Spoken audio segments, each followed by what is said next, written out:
Okay, dude, fuck it. Game Awards time. Once again, when there's like one thing that's going on, there is absolutely 0% chance I could do anything else.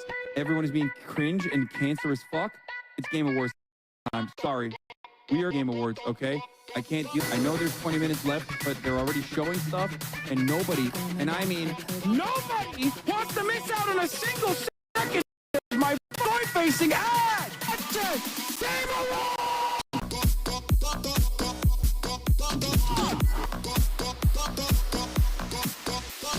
Awards.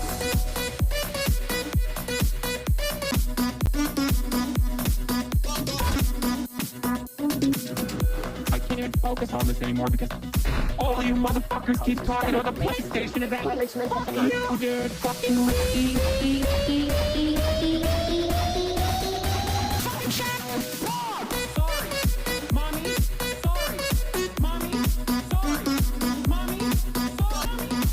Dude, Megaphonics is literally just like hitting the levels of parasocial that previously people had never heard of before.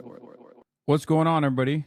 I hope everyone's having a fantastic evening, afternoon, pre-noon, no matter where you are in the world. I'm Hassan Piker, and this is Dawson, our broadcast coming to you live from rainy Le Mans, France, ladies and gentlemen. That's right. It is rainy out here in Le Mans, 57 degrees. And pouring rain, as a matter of fact, in and out here in Le Mans, not Paris, France. That's right. And race day is happening both today and tomorrow, obviously, Le Mans. And I am going to be talking all about that in a second, because this is the part of the broadcast where I tell you about my personal news, about what's going on in the world of Hassan Abi Piker, in between the time period where I press the start streaming button and press the stop streaming button, so help me God. It is 10:25 a.m. in Los Angeles time, but it is actually 7:25 here in France. Anyway, this is the part of the broadcast where I tell you about my personal news, about what's going on in the world of Hassan Abi Piker, in between the time period where I press the stop streaming button and press the start streaming button, so help me God. That's exactly what I'm gonna do, because I had a very, very long day. What are you doing in France? I am here to broadcast GP Explorer, which is happening today and tomorrow, but especially the actual competition is happening tomorrow, and I'm going to get to it in a second. I'm going to tell you all about that in a moment. But last night I ended the broadcast. And what did I do? I went to sleep. Just kidding. I did not actually. Get off your phone and pay attention to us, please, Dad. What the fuck are you talking about? I'm literally live, and I'm paying attention to all of you. Okay. So, ended the broadcast last night, and I thought I'd be able to go to sleep, but boy, was I wrong. I didn't go to sleep until 3:34 a.m. out here. Had to wake up at 10:30 a.m. So at least I got 6 hours, 6+ hours. And after that 6 7 hour-ish sleep, after that, I had a busy day. Shot an episode of the Sweet and Sour podcast with Lily Pichu and Pokimane. Did that. Did you see Moist Critical call out Israel? Wait, oh my God, that's amazing. Well, we'll get to that in a second. Tides are changing. I literally the other day I said that's my normie meter. The Moist meter is my normie meter, so I guess it's over. It's over for Israel. It's done. But as I was saying, so we'll get to all that in a second. Personal news wise, woke up early in the morning. Well, not early, but 10:30 after 6 hours of sleep. Not the worst. Definitely could have slept a little bit longer. And shot the Sweet and Sour podcast with Pokimane in Le Mans, in actually the heart of Le Mans, because we're not we're on the outskirts of Le Mans, but we went to a beautiful little bookstore that was very Harry Potter coded, where they gave me a bunch of cool stuff, and I'm gonna go through that in a second. But got some gifts, met some fans, met some lone Hassan Abi heads out here that live in Le Mans, and I was shocked. I was shocked that they even exist out here. But did that, came back, went to the race, went to the actual racetrack, experienced everything that was going on. I'm going to get to that in a second. I'm going to tell you all about all the things that I did at the racetrack, but it was a truly exceptional, incredible experience. And I'm here now. I'm here, rushed back to my hotel room so that I could come and broadcast for you guys. Yes, I saw Ludwig spin out in real time. I was there. So we are going to become le raciste tomorrow, but I became a raciste today. We'll talk about the Greta Thunberg stuff as well and a lot more. But basically, there's thousands of people taking to the streets all around the world for Israel right now. Obviously, we're going to be talking about that, against Israel right now. We'll talk about the new Japanese prime minister. I know she's hard right in LDP and loves Thatcher. She's also loves Adolf Hitler and other things as well. Charlie Moist Critical has spoken out against Israel, it seems. So there's that. You guys timestamped it. Big news. Oh boy, big news. Okay, and a lot more. Is that one of the Palliers jerseys? No, I forget who sent this to me, but it's there's an update about the flotilla attack in Tunisia too. Yeah, Israel admits, or CBS News out of the gates hit one last news bit about Israel before Barry White's takeover. So that's cool as well. And we'll cover all of that and more right now. Let me blast off real quick. But yeah. Okay. Unc needed trimming. Yeah, when I get back from France, I will get the trim. But yeah, I cannot. I'll just start with this. I cannot comprehend how big of an event this is. Like, I don't think you guys can understand how big of an event this is. Okay, it's crazy. It's actually crazy. Anyway, Hamas accepts peace as IOF keeps bombing despite Trump's demands. Government shutdown. MAGA blamed. CBS reveals Israel bombed Tunisia, bombed Israel, bombed flotilla in Tunisia, mass Palestine mobilization. I can't believe how massive GP3 is. Get in now. There you go. That's good. Do we have a blast off meme or no? I swear my loyalty to you. Good. Are you nervous, Unc? No. Why is the camera so high up, bruh? I don't want to look at the floor. Okay, well, it is what it is. You enjoying France in general? How's the vibe? France is amazing. But I will say this. I got no motion out here, chat. It is pretty crazy how little motion I have. How much of a no motion ass I am. How much of a no motion have an ass I have. I don't even know what I'm saying. Did you shoot yourself when Ludwig spun out? A little bit. Just say wee wee. I'm going to be honest. When we're out the streets, listen, bro, we don't go out. No. When we're in the streets of Paris, things are very different. Okay? When we're in the streets of Paris, things are very different. I have no riz and no motion at this massive event. No fans whatsoever. I've never been to such a crowded, packed, influencer-based event where I got zero people bothering me. It was kind of awesome, but it was also somewhat humbling as well. It was awesome because I could just like walk around and it was sick. It was dope. But it made me realize like I got no motion in France whatsoever. Okay. None. Not even a little bit. I have no riz and no motion at this massive event. I have no fans. Piker. Yeah, that's true. Le Mans, what'd you expect? This is my town. And sorry, but you are not famous at all here. No, I know. Did Pokimane have more motion than you? Pokimane has presidential motion. We're going to talk about all of that in a second. Okay. First off, let's get started. So we shoot the podcast and I got these little, we went into Le Mans. It was beautiful. What a beautiful town it is. Oh my God. And we shot this podcast at this like beautiful little bookstore. Okay. And it was crazy. They gave us this Chez Chat Cheshire. I don't know. Okay. They gave me like a coffee mug, a little bookend and a little glass to drink out of as well. It's very cute. Very cute stuff. And also a little, I don't know, this thing to put your drink on. Okay. Some stickies, a card, a little sticker, a little card. Okay. Very cute. A coaster. Yeah.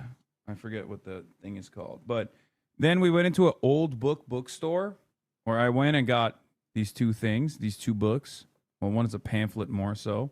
This is La Voix Fondamentale, which is a Che Guevara speech.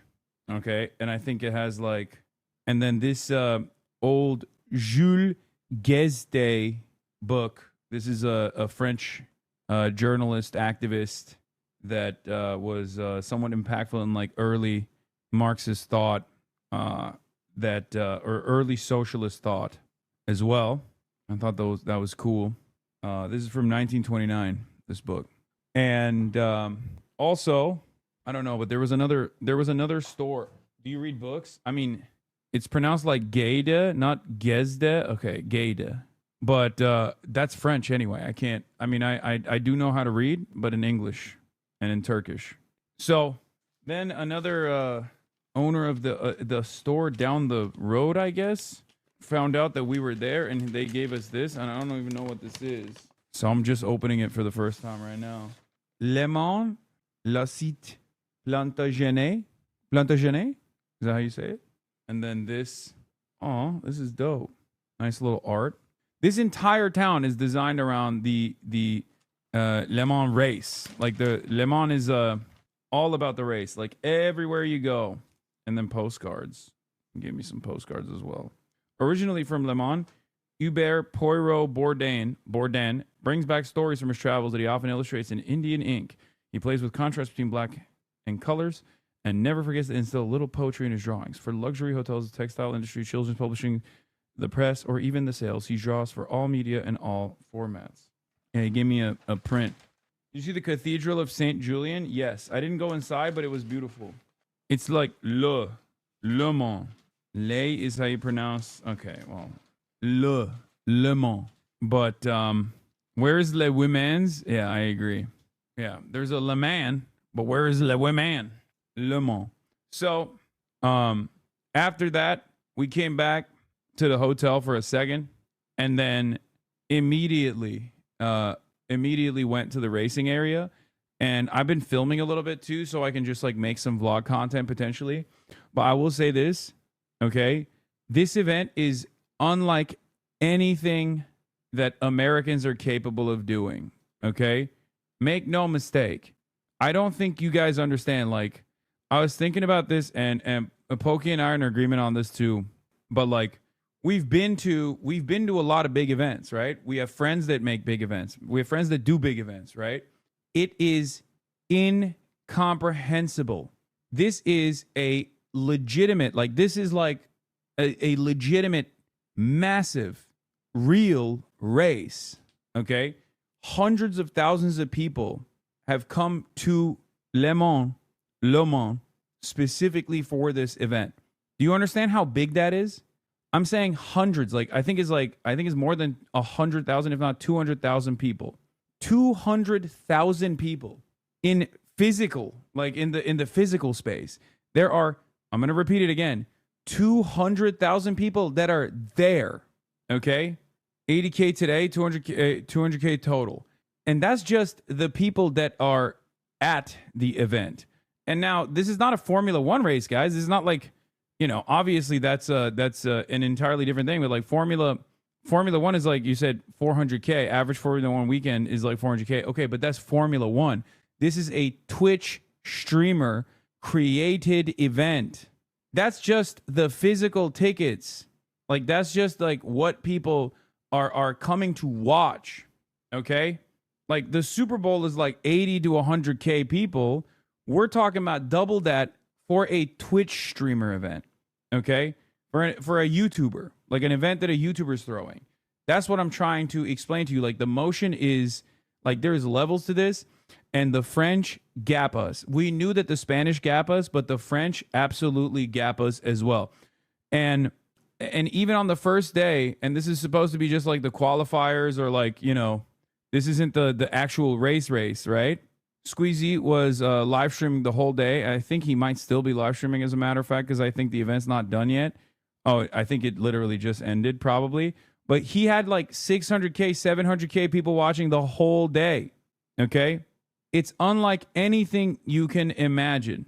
And it's just so crazy because like people don't know. Like people people have no idea. You know what I mean? Like Americans, we have no idea how much. We have no idea how much. How many people are tuning into this, both online? How many people are watching on TV? How many people are just watching in general? It is crazy. Okay, and you had 200,000 people coming in, 80K people, and not, and there was like maybe 10 people that recognized me. That's how little motion I have. But that's not, you know, that's a joke. But yeah, we got in. I got to see Lucas for a second in between, like after he was done competing. Met his family, saw some friends, hung out with Nick and Slime. That's what you get for ignoring car guys. I agree. And I don't know how to explain this to you guys. Like I'm a little nervous that between me and Pokey, like not a lot of Americans are aware of this event and not a lot of Americans are going to be invested in watching it. And I'm a little bit worried about that because like I think tomorrow's going to be major. Like Squeezy probably will have like 1 million plus, 1.2 million I think last year is what he had. eBay is also streaming it for the Spanish audience because there's Spanish streamers that are participating in this. There's French streamers that are participating in this. And then we have little old Ludwig and Michael Reeves on the American side. So I'm a little bit nervous with these like major players. eBay. Because it's only the French, it's the Moroccan, Algerian, and the Belarusian, Tunisia, etc. And Pokey was featured in so many French YouTubers. Yeah. It's going to be streamed on my channel. It's going to be streamed on Pokey's channel. We're going to be dual streaming it. But it starts at 12:30 French time. So that's super, like I'm basically going to stop the stream tonight and then start very early in the morning for LA time. And the major race is at 6 p.m. French time, which means it's going to be at, I guess 9 a.m. Yeah, 9 a.m. is the main race, but we're going to be live for basically 6 hours prior to that. So we're starting at 3 a.m. Pacific time. Okay. We're starting at 3 a.m. Pacific time, 3:30 Pacific time, and going all the way through the entire broadcast. They didn't know us, little bro. The perks of being an NA and also a race fan. Yeah, has this been your first encounter with Pokey? The fuck? That's so funny. What? I really don't do a lot of collabs anymore, huh? That's so funny that I have like a 4-month subscriber that just didn't know that I've known Pokey for years. And I've been good friends with Pokemate for what, like 8 years almost. But basically, we'll see what happens. We're going to have, it's a professional setup. Like you're going to see me in a way that you've never seen before. I'm sitting behind a desk. I'm at the race. The race is happening behind me in real time. We're going to have a bunch of rotating guests coming over. We have Etoile, my friend Chloe, who is a podcaster, TikToker as well. And we're going to have, I think Pokey has some French influencers that also speak English as well that'll be showing up. And then last but not least, we of course have Nick and Slime of the Yard that will be also on the ones and twos as well on this stream. Yes, it's going to be live on my stream and Pokey stream. Okay. Pokey speak French regardless. Yes. So can you commentate on with the transatlantic accent? Yes. Did you meet Kameto? If yes, have you mentioned him, Le Grand Replacement? No, I have not, but I will be talking to him about that.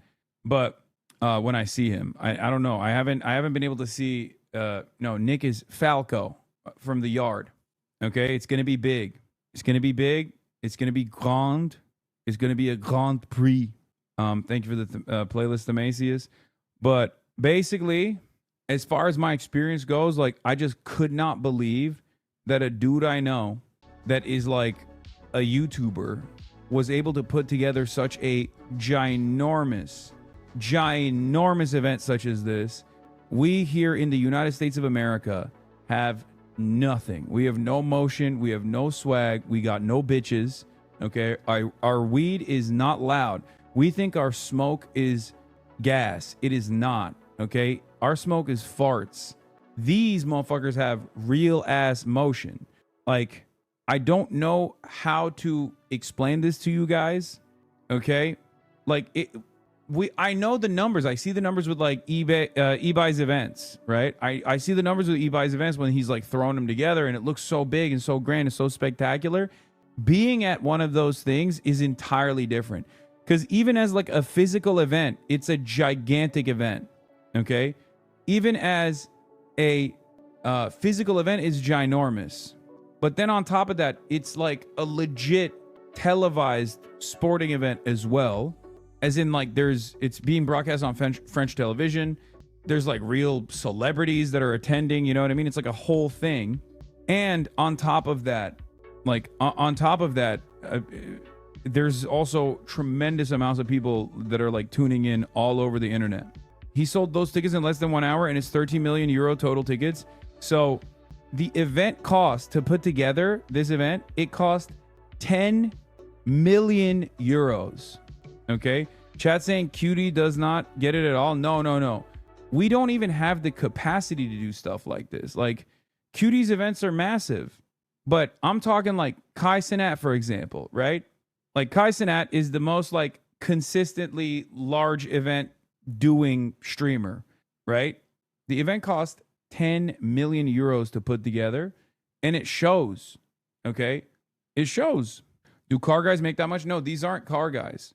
These are some of France's top content creators, Twitch streamers, TikTokers, whatnot, going up against some of Spain's top content creators. They're going up against one another, obviously. They're competing against one another. And, you know, I mean, this is sponsored by Netflix. It's sponsored by Samsung. Like, this is a major incident. Like, it's a major incident. It's a major event. And it's incredible. It's incredibly well organized. It's like a legit event. And it was crazy seeing the fans like go insane mode. Easy explanation. France embraces big YouTubers as mainstream media. They meet the president. US YouTubers are kept in a corner away from legacy media. Yeah, for sure. I'm a French living in California, and you're one of my favorite streamers, and seeing you hanging out with my favorite French streamers is just so awesome. Hell yeah. Did you actually take photos for your dying Instagram account? I did. I took some photos. It's much more about the audience being very active IRL compared to US. Yeah, that too.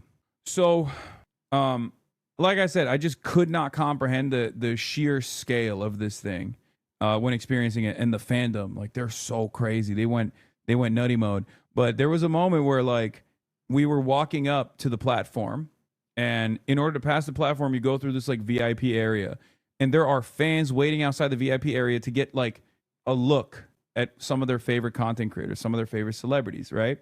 So I walk up, and there's a couple little girls in the front that were like, Hassan. But like, the entire crowd has no fucking clue who I am, right? And then I made the mistake of walking up in front of Pokimane. And chat, I cannot explain to you the generational aura that Pokey had and the generational aura loss that I experienced. They went fucking crazy. Now, obviously, she's like collaborated with a lot of the big French streamers. She speaks French as well, and she's fucking Pokimane, right? So like, all of that combined, it was crazy. Okay, it was me, the Yard Boys, and March walking, not a single fucking peep. They see Pokey and they go crazy. They're like, ah! There's a video. It'll be on her vlog most likely. I could not believe it. It was so crazy. Also, I think that the American influencer scene is so spread out and can create pockets, not a solid group of American influencers. Plus, we have some dumbasses. It's true. Don't worry, big bro. One day you'll be famous. They thought you were the bodyguard. No, they thought I was some random dude, not even connected to Pokimane. They were so excited to see Pokimane that they would have been excited if they thought I was even her bodyguard. They would have been like, oh my God, that's Pokimane's bodyguard. That's why she likes France. All her haters are American 4chan loser incels, man. Thank God. Yeah. But basically, sometimes you have to be humbled. Oh, dude, I was humbled. Okay. I was humbled. The crowd was not eating my Islamagoshism. Okay. Let me tell you. But it was a really fun experience. And it was really awesome to see how much people go crazy for their favorite content creators out here. Next year, they will bother you. Trust, they will love you. They don't know who I am, and they're not going to know who I am at all. But because I'm not doing the French broadcast, I'm not even connected to the French side of the French broadcast at all, except for the fact that I'm friends with Squeezy. You and Pokey at GP3? Yeah, no. This is what happened. This is literally what happened. this is, I don't know how you got this, but basically this is precisely what happened. But there, without audio, you can't even tell what's going on here, but you know what's going on here. Being incognito is better than being known. Unc, move in silence. No. Is how did you meet Squeezy? Many years ago. At this point, but yeah, I'm gonna become a French streamer. But it was so much fun. It's an incredible event. I had a bunch of foie gras. There isn't a lot of streaming related drama in France. That's why the events are so massive here. Our internet guys are rather fédérateurs. I don't know what that means. You should make friends with the French lefty streamers you met at the protest. They also organize events. Squeezy's last message in here was open the door. Bro, I'm at the door. Hassan, open the door, man. I didn't know who he was. He DM'd me when he was coming to America a couple years ago. And I was like, actually, I'm coming to France before you come to America. Let's link up. And then we hung out in France. And I credit him for changing my, I credit Squeezy for changing my opinion on France in general. He single-handedly caused me to actually love France. It's so sick. And I think that's the reason why Pokey loves France too, because the French streamers are so nice and so down to earth. It's like weird. It's weird to explain. Like these guys are so huge, but they're so humble. I don't know how to describe it. Like, you know when you meet someone and you're automatically like, wow, I didn't realize that there were people out here that had like shared similar values. Maybe it's because I'm so like, how do I describe it? Somewhat cynical from my experience in general with content creators or just like in the real world. I don't expect someone's like normal positions, their starting point, without being like super well read or super into politics in general, to reflect similar values that I already have. The point is, you would not expect like Mr. Beast automatically to have shared values with someone like myself, right? And I don't even think he does. But like, he is France's Mr. Beast, and he has similar values to myself. It's like, that's strange. That's an unexpected thing, right? And I think it's partially because of French culture, like, because we've talked about this stuff a lot, me and him, about like why this is the case. And I think it's like in France in general, there's definitely a lot more emphasis on like the flaunting of the wealth and all that kind of stuff is just like very frowned upon in French culture, from what I understand, as opposed to in American culture, like the wealthier you are, the better you are as a person. Like that is embedded into American consciousness. So I think that's like there's a sense of humility that the average French person has, and they just like kind of frown upon behaving in a way behaving in a way where you're like flaunting your wealth. Whereas in America, it's expected. I don't know. I think like in Europe in general, especially in places that haven't been impacted by American brain rot as much, in my experience, I've seen that they have like their starting point is like way more open-minded towards left values. Like if I were to say that the average in the content creator sphere in America, there's too many different like worldviews at this point, but so it's not a one-to-one comparison. Like the French streaming orbit, regardless of their level of wealth or prosperity, is like way more left adjacent, I think, than the American streaming space is in general. Does that make sense? Yeah, French content creators don't talk about money. It's taboo, which has good and bad sides. That's true, but in France, the humility is getting less and less with every generation. Yeah, American pro-capitalist brain rot will eventually destroy every culture, I think. It depends. French people born in the countryside tend to lean more right. Well, regardless, I think that is reflected in even like being able to put together events like this and stuff too. But yeah, aside from my opinions on French streaming culture and French culture in general, we obviously still have a lot of news to cover. We have so much to go through. It seems that a couple weeks ago, I said, once Moist Critical talks about Israel, it's over.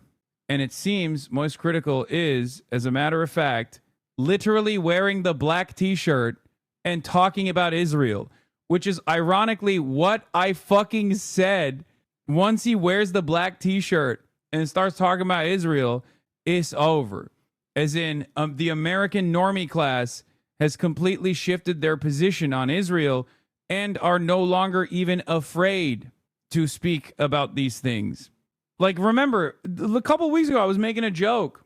Ludwig and Adab were also indicators, for sure, but like Ludwig is like, yeah, Ludwig has donated to like PCRF and stuff from the start. He just was like very shy about revealing that and didn't want to like participate in it as publicly initially, right? Oh, did she post it in the stories? Yeah, I'm on the corner here somewhere, okay? You can't even see me in this. But hi, Hassan, I'm French, and we French find that the Americans are less smooth than the French, and that's a positive point. You talk, for example, more about politics than we do. Yeah, for sure. Actually, I was talking to a literal Hassan Abihed at the bookstore in Le Mans, and he straight up said that we don't have like a guy that's similar to you here in the content creator orbit that's just like very open and very straightforward about like demonstrating a left position. And I was like, well, you got, you know, Hugo Decrypt, right? Who I know and I like quite a bit. And Hugo is like he is a journalist. Like he is presented as like an independent journalist as opposed to being like an avowed leftist. And it's funny that you guys are saying he's a centrist. I know him. He's definitely not as left as I am, but he is definitely from an American position, because many people who are saying he's a centrist are French. Okay, French people will be like, "Oh, he's a centrist." For an American, he's not. If that makes sense, because like in America, Philip DeFranco would not be considered a centrist. Okay, in our community, we say Philip DeFranco is a centrist, but he's not a fucking centrist by American standards at all, right? So the same thing goes for like Hugo as well. Klemovich have interesting POV and only talks about politics and leftists denouncing politician lies. Yeah, there are some, but I'm saying they're like much they're not as like they're not as big. Clement Viktorovich, is that the person I met at the protest? Because I met some content creators of the protest. Klemovich is the GOAT. Yeah, also for the record, a lot of people don't fuck with the LFI. Like they think the LFI is too radical. Le France Insoumise is considered like too crazy. Like Jean-Luc Mélenchon is considered too crazy. No, you meant Zawa Prod. You have radical left content creators like you, but they are ostracized by the general streaming world. They hate polarized politics. Yeah. Anyway, you meant Zawa Prod and Eskar Gog, Roz and Cassandra. Man, I'm Spanish and we think you're kind of socialist. Okay, everybody needs to fucking dial it back. I'm the leftmost position, okay? I'm the biggest leftist. I'm the most leftist. Shut the fuck up. I'm max left, baby. Anyway, what was I saying? What was I fucking talking about? How did I get here? If Gavin likes you, you ain't leftist, it's true. Oh, but as far as Moist Critical goes, guys, it's time. There's a real fucked up situation going on. Let's take a look at what he had to say. It's so despicable, and yet it's stopped being surprising now. P. Diddy just got sentenced to 50 months in prison. Yeah, he got 4 years in the slammer. That's it. Basically, the Jeffrey Epstein of the music industry gets away with a slap on the wrist. I mean, they're probably going to be supplying him with baby oil in the cell at this point. He just got 50 months in prison.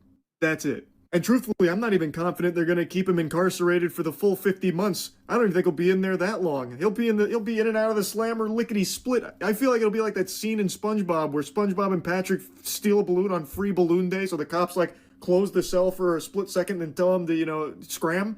That's what I think's going to happen with P. Diddy here. This is just abhorrent. 50 months for the diddler. We got to start looking into the judge here for a second to see if he got involved. Okay. Every time. Well, I don't know why he started with the diddler. He starts talking about Israel at some point, right? A vile, evil worm. And he gets 50 months. This is just clear, irrefutable proof unfolding in front of your eyes that some people genuinely are above the law. Actually, it's not conspiratorial. It is just the facts of it. It's crazy. Your Honor, did you stop to consider for a moment that my client has an unbelievable amount of money? Okay, just take that into consideration. I'm not gonna bother going into like the particulars here about where apparently P. Diddy was so broken about, the 4 years he has to spend in prison, or the strong face the judge put on there for a second while shaking his finger, waggling his little digit here about, justice and all the sick shit that Diddy did. I will say that's like standard for that's standard for sexual assault related incidents though. The criminal justice system is actually pretty crazy with its lenient sentencing when it comes down to rapists and stuff. Like it's not. This is obviously a triple Monty because like Diddy is also a very famous person and also very wealthy. On top of that, but like even in average everyday Joe incidents, even if you can get a fucking investigation done because there's a shit ton of backlogged rape kits that have just gone untested for years. Okay. Even if you can get an investigation, you go through the court process. Again, very hard to convict. And on top of that, once you are convicted, the sentencing is pretty crazy. Like people are always shocked in high profile incidents like this, but if you look through the American criminal justice system, you got motherfuckers like rotting in prison for weed, for their third strike on like weed charges and shit. Meanwhile, dudes would just like straight up rape a child and get like 5 years or 6 years, which unironically is another famous incident that took place. Trump's, one of Trump's like pastors got 6 months in prison for doing that. I'm pretty sure. I don't know I forget the exact details, but like that's the only area, famous or not famous, that's the only area where there's like tremendous leniency for some weird reason. Okay? Everything else, every other issue, the American criminal justice system is vicious. Okay? The American criminal justice system is unimaginably vicious. Not sure about you, but when the ex-megachurch pastor and Trump's spiritual advisor Robert Morris gets only 6 months in prison for sexually abusing a 12-year-old girl, while homeless Willie Simpson gets life in prison without the eligibility for parole for stealing $9, it's so fucking unfair. And the reason why this person, I suspect, if this is not an example, if this is a real example, I suspect it's because it's their third strike. Jay Mershon says, yeah, for reference, drug trafficking in Massachusetts is punished more harshly than rape. Fucking ludicrous. Yeah. This is another universal problem, by the way. It's also really shitty in the UK as well.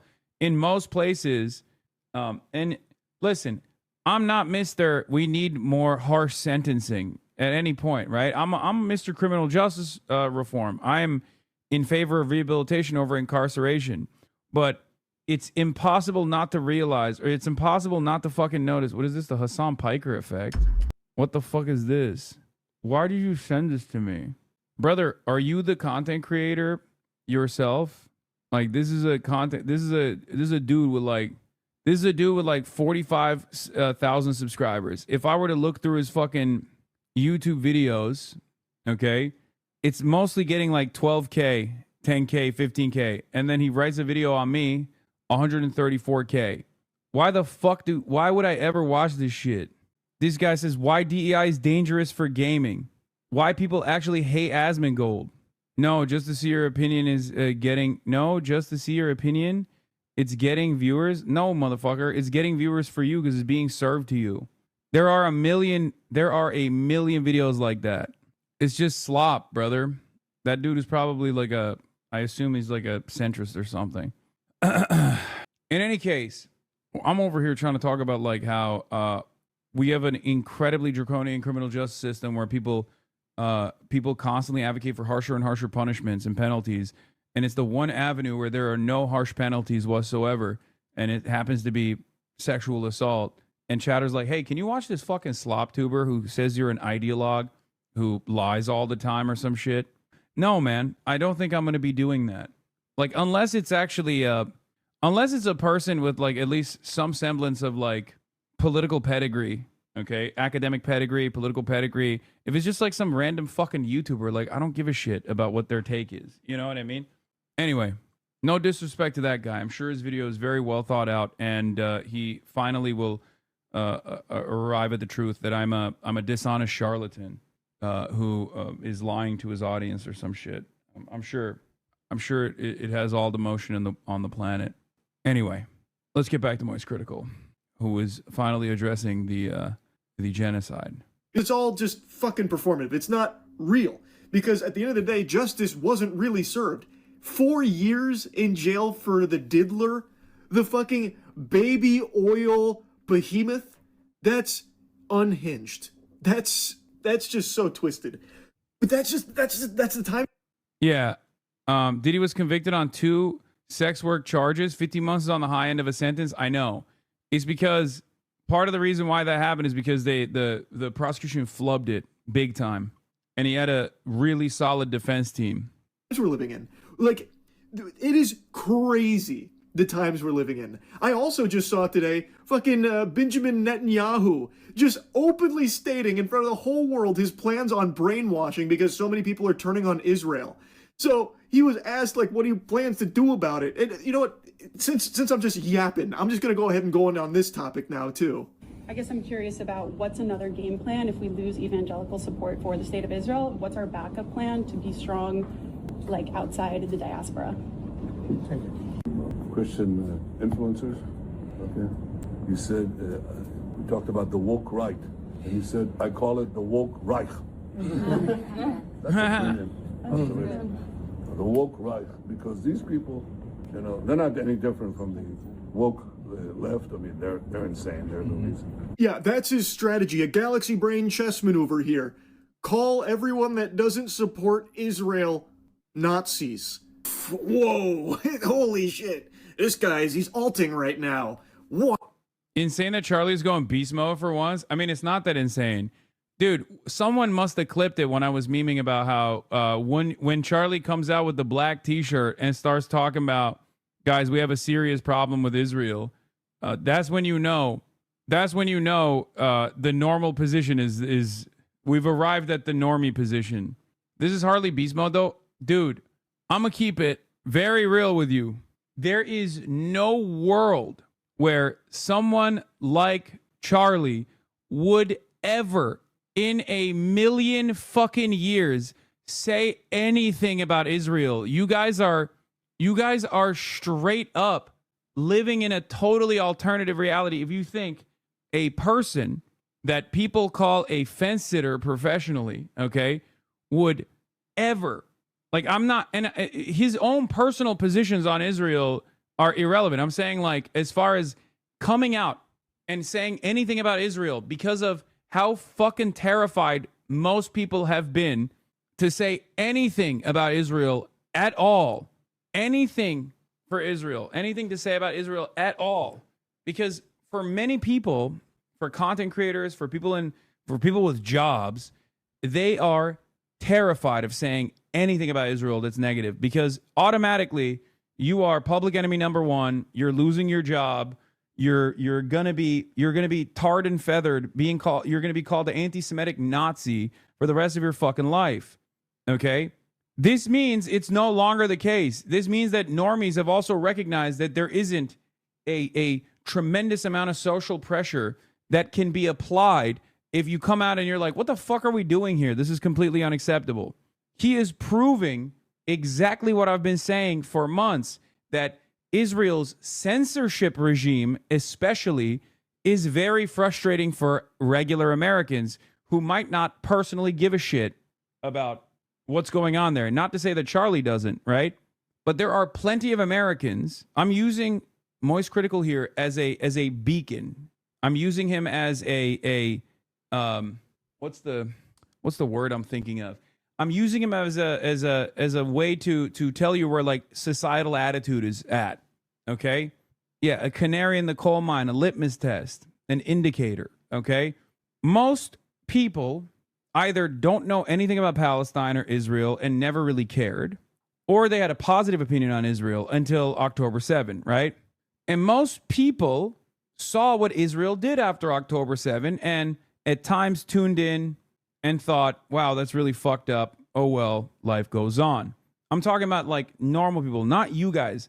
This community is obviously unique. We are uniquely tuned in to what the fuck Israel's been up to every single day. Okay? For the average person, for your coworkers, they are not as tuned in. But this doesn't mean that they're oblivious. They are aware of what Israel's doing. Some people know what Israel's doing and think, well, you know, they're brown guys. Oh well, it's really sad. Maybe they should stop, but they're just, you know, brown children being slaughtered. Okay? And they just move on with their lives.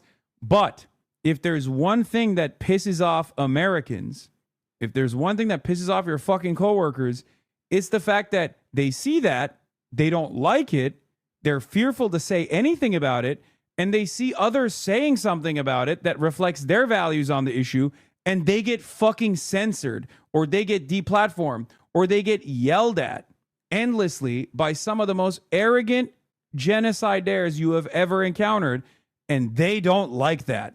They especially don't like this. So even if there's an American out there who doesn't give a fuck, who doesn't like what Israel is doing, but doesn't care enough to go out and protest, and is not fully aware of all of the awfulness, all of the bloodshed that Israel has committed, they especially don't like being fucking censored. They don't like the fact that there are unlimited tax dollars going there, and they don't like the arrogance and entitlement demonstrated by this supposed client state, and they don't like that they are being censored for exhibiting any sort of discontent.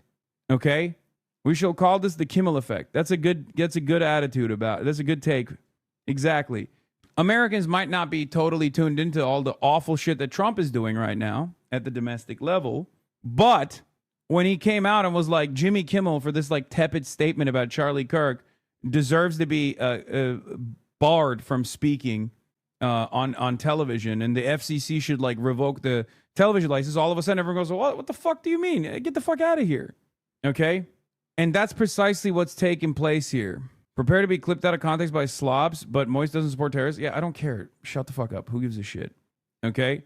Poll after poll is showing that more and more Americans are becoming aware of the reality or acknowledging the reality that Israel is committing a genocide. It's crazy to me that it's still 39% because that's precisely what this is, right? Wait, that's American. Wait, no, hold on. That's Jews. That's American Jews, brother. No, the percentage of Americans that say Israel's committing a genocide against Palestinians in Gaza is far higher than that. This is American Jews. Most American Jews say Israel's committed war crimes against Palestinians. About 4 in 10 say Israel's committed genocide. That's insane. That's huge. But yeah, poll after poll has shown that Americans are broadly aware of Israel's genocide, and pretty much every American you've ever encountered wants to reduce support for Israel. Pretty much every single American you've ever encountered wants an arms embargo. Pretty much every single American you can encounter says it's a genocide. I mean, it's gone. It's done. It's over. Do you understand? 65% want sanctions.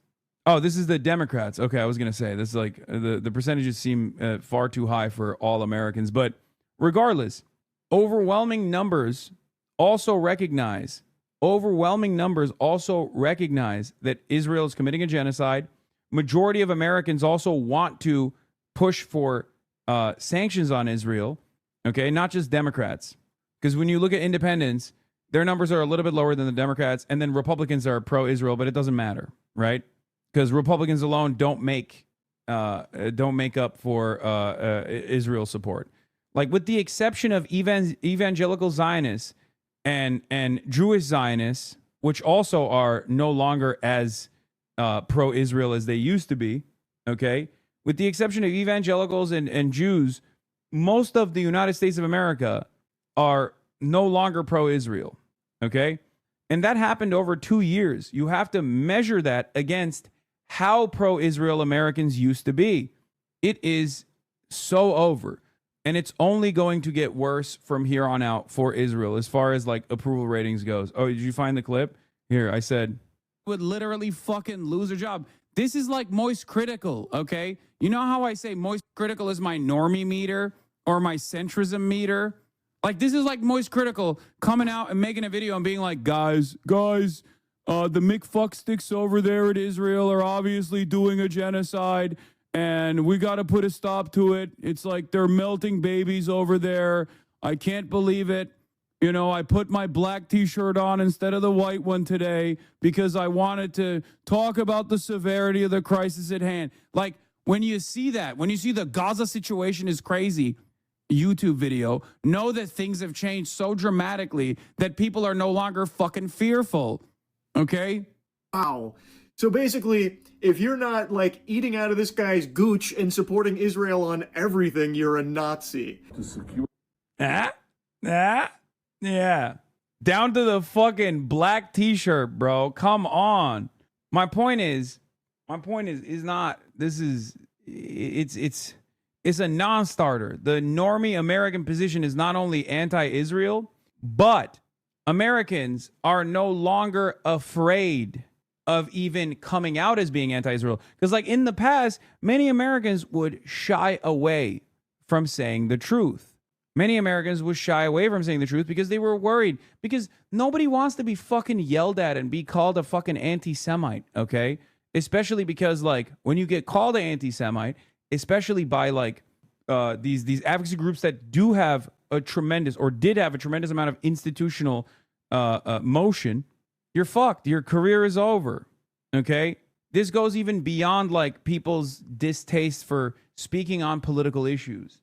And now it's like, it's no longer the Canary Mission doxing random like Palestinian nurses and shit.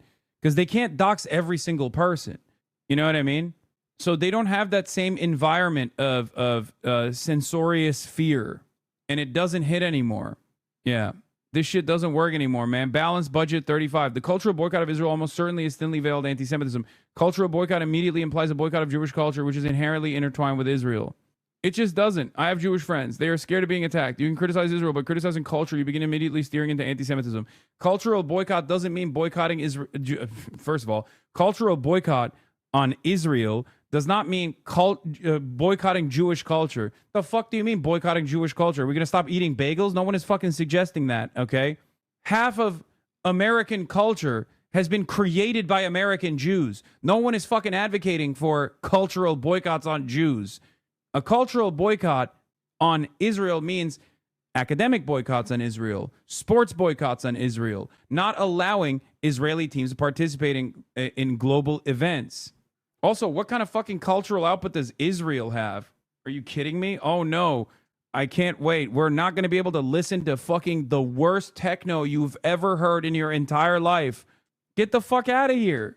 It is obvious to me that Israeli society, and it is obvious to everyone with eyes to see who are at least knowledgeable about what's going on here, that Israeli society, by and large, is not going to make a big fuss to get Benjamin Netanyahu to stop this genocide. They're on board. They're on board with it. So you have to get Israeli society to recognize that this is no longer a genocide that they can continue doing without any sort of repercussions. This is exactly what happened in apartheid South Africa as well. White Afrikaners did not take a position against the apartheid because they finally recognized the humanity of black people. They took a position against the apartheid because they realized that the rest of the world had designated South Africa as a pariah state. They no longer could participate in global affairs with the same ease that they were able to. Israel has never seen this kind of repercussion. This is what the advocacy is all about. This is why BDS is so important. Boycott, divestments, and sanctions on the state of Israel is so important. And it's still not working. Like, FIFA fucking caved and did not ban Israel from competing in international competitions. A statement from Gianni Infantino said no measures will be taken against Israel. FIFA cannot resolve geopolitical conflict. It's fucking bullshit. They're such pussies. They had no issue doing it to Russia, and Israel has done even worse. What are we talking about? Like, I'm sorry, you can't ban Russia and then not ban Israel. Like, what are we talking about? There is a just cause to ban Russia for invading Ukraine. There is an even more just cause to ban Israel for doing a fucking genocide. Like, what? What the hell is this? What planet are we living on? People see that, by the way. Average people see that. Average people see that and they get pissed off too. I promise you. Anyway, let's get back to the moist meter here, though. that part of the base of our support in the United States, that is being challenged. The Ukraine thing is just as bad. Come on, don't say Gaza is worse. They're both bad. I'm sorry, dude. Are you out of your fucking mind? No, of course a genocide is worse, dude. What the fuck is this question? At least Ukraine has the backing of the entire Western world with like arms. Okay? No one in here is justifying Russia's invasion of Ukraine, dummy. What the fuck? Come on, dude. Israel has used 8 nukes worth of munitions on a small sliver of land that they were the belligerent occupier of. 90% of the casualties are civilians. 70% or 75 to 80% of the people that were killed are women, children, and the elderly. And you're over here talking about like, oh, don't compare the two. Like, what the fuck do you mean? Yeah, it's not even a comparison. One is a genocide. Both are unacceptable. Both are incredibly violent. Both deserve punishment. One is a genocide. That's crazy. Yes, it's not comparable at all, but not in the way that you think. Like, two things can be bad, with one being a multiple magnitudes worse than the other, okay? Systematically. A lot of this is done with Like, can you imagine? Here, I'll give you another example, okay? Can you imagine a world where you can't fucking be like, hey, man, Russia is pretty fucked up for this goddamn war that they're committing. And then people come up and they're like, you're being Russophobic. You can't have a job anymore. You're fired. Like, Russia invades Ukraine, okay? And you can't be like, yo, that's really fucked up. Russia invades Ukraine, and you can't even say, hey, don't do that. That's really fucked up. Can you fucking imagine a world where people were like, wow, you're being Slavophobic or Russophobic. You're fired. Have fun. Have fun being unemployed. You're going to be homeless now. Money of NGOs, vast. Money of governments, vaster. Okay? We have to fight back. How do we fight back? Our influencers. Just in case you forgot, Israel literally pays influencers to suck their wiener and just be like these loyal little lapdogs to always just lap up whatever Netanyahu's gooch is sweating out. Like, it's unbelievable. And he's just being like super open about it. Like, he is just saying that in front of people's faces. Guys, people saying that's exactly what it's like in Russia are missing the point. Yes, it's also the same in Israel. You can't say it's a fucking genocide in Israel. It is illegal, okay? They will arrest you. And they do arrest people for saying that in Israel, okay? Not in America. I'm talking about the Western world, okay? Like, Palestine Action was prescribed as a terrorist organization, and you can go to prison for 14 years in the UK for holding up a placard that says, I support Palestine Action, okay? Can you imagine a similar incident where in the UK you say, I support Ukraine, Slava Ukraine, and you go to prison for 14 fucking years? It is the most patently, flagrantly absurd injustice.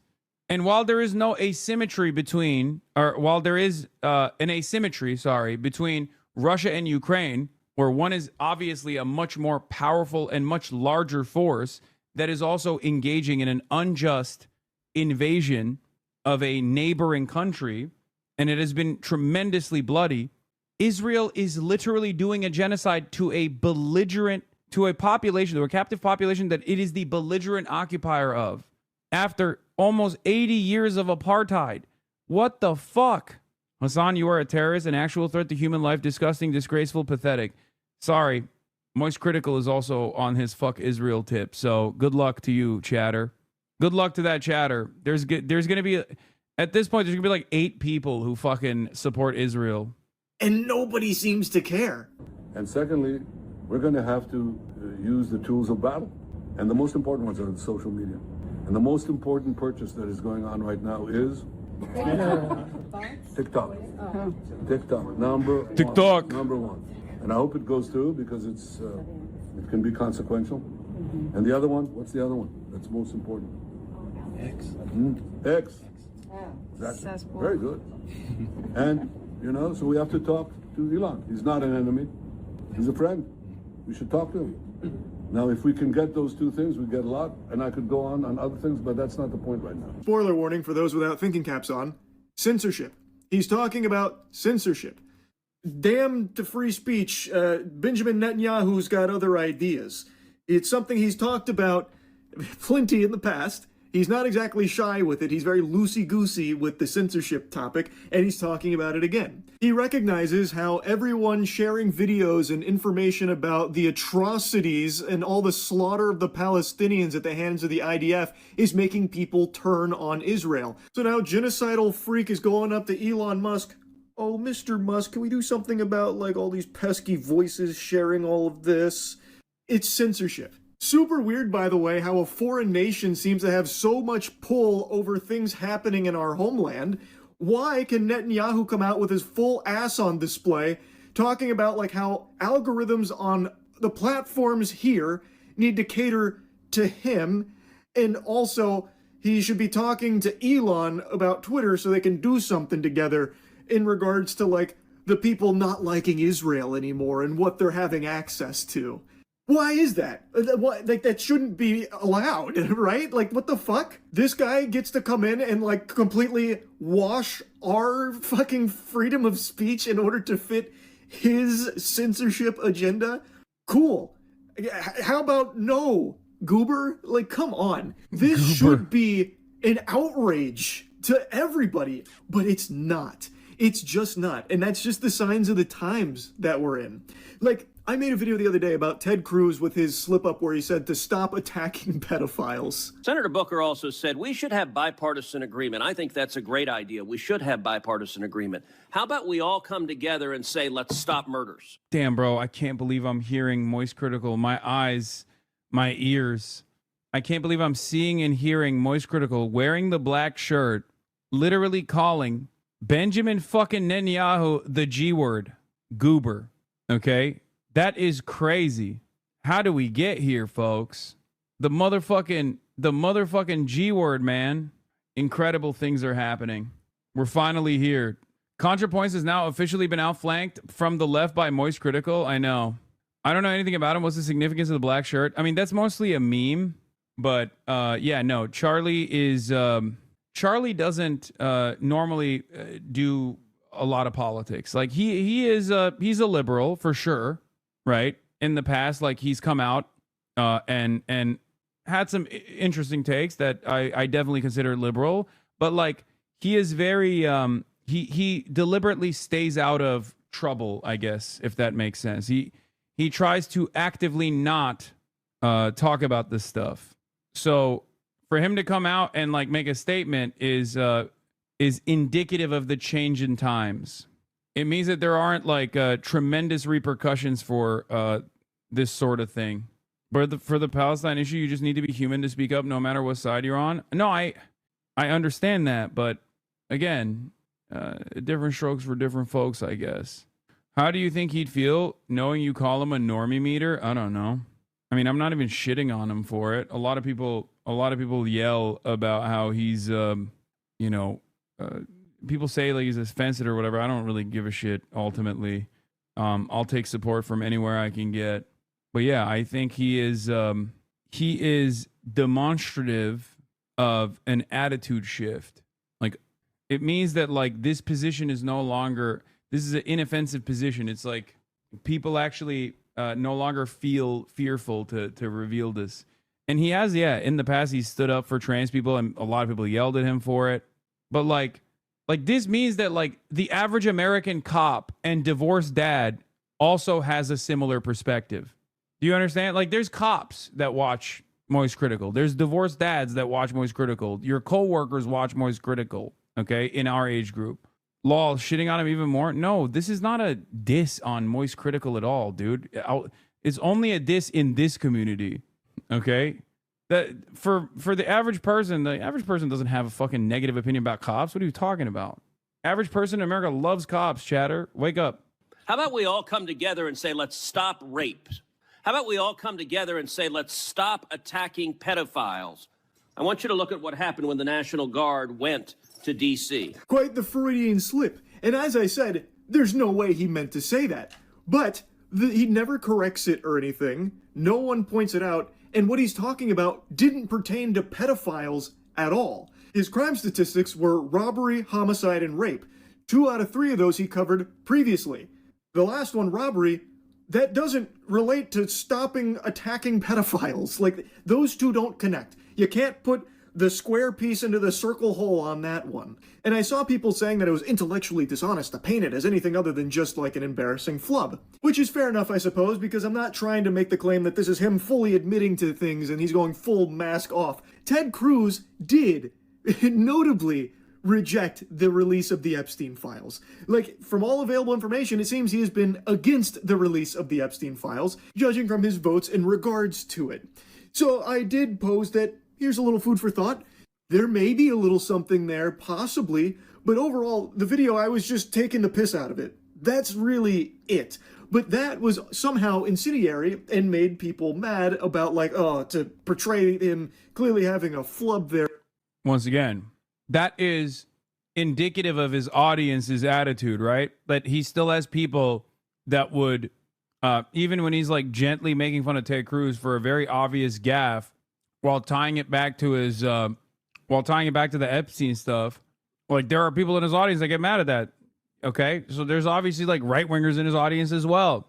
Not his entire audience, but that is once again where Charlie is at. And what he represents for someone like myself. With his words is absurd. And I just don't understand how we've reached this point where you can't even like point out the absurdity of something so fucking preposterous like a politician saying, stop attacking pedophiles. It's crazy to me. But I saw people putting words in his mouth saying what he meant to say, stop defending pedophiles. But again, that doesn't fit with what he's actually talking about here in the full context of what's going on.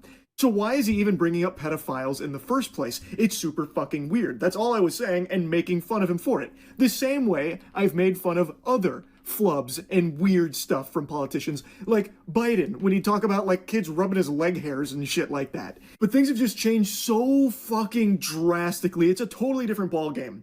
But I'm gonna harp on Ted Cruz for a moment, because I just don't understand the glaze. I don't know how he has fucking hog riders. I do not get the pedophiles that will defend him tooth and nail, when he himself has said that the reason he got into Congress 13 years ago is to defend the interests of Israel. I came into Congress 13 cooking. years ago with the stated intention of being the leading defender of Israel in the United States Senate. Right. And I've worked every day to do that.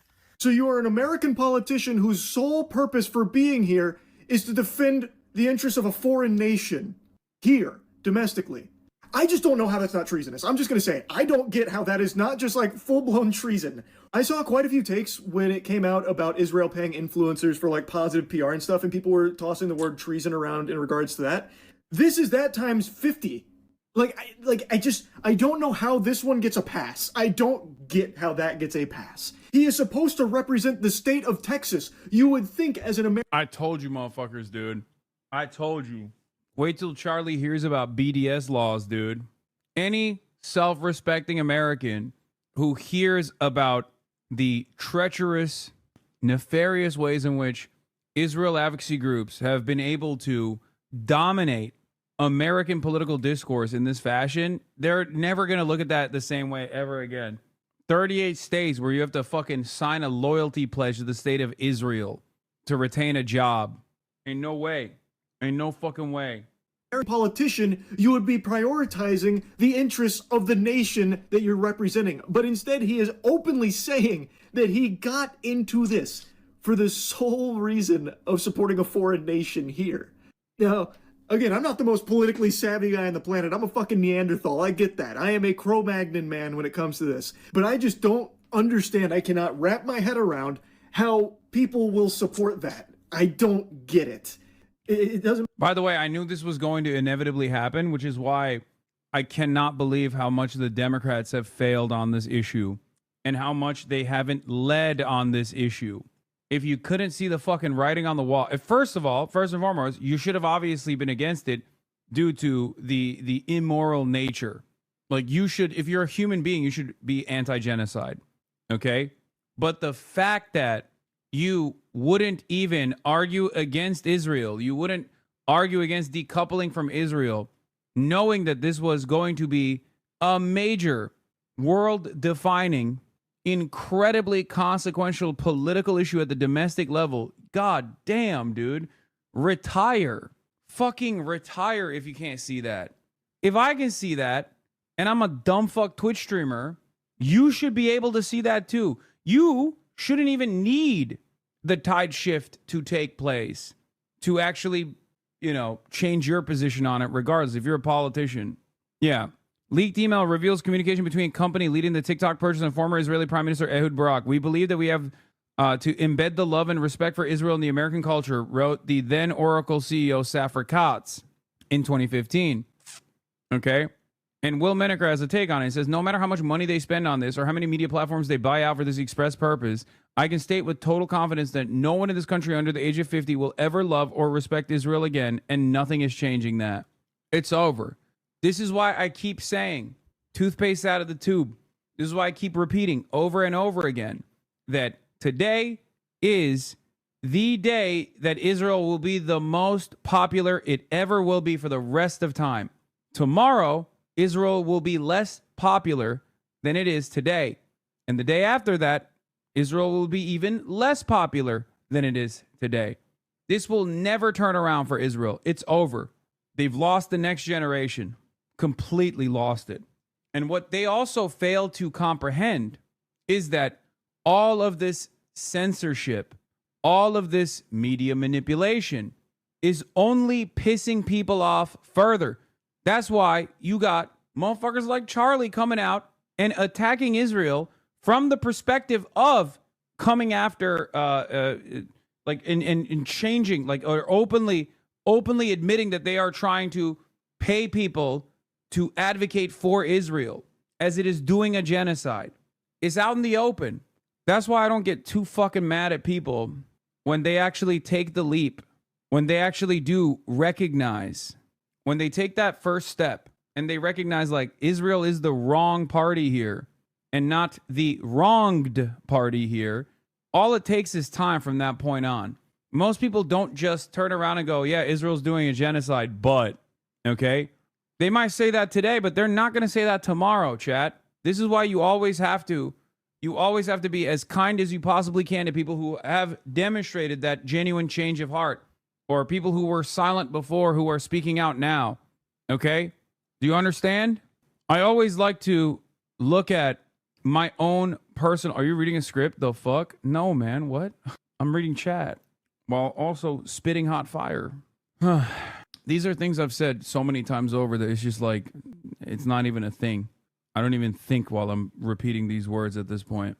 But understand something, okay? I know you want to feel.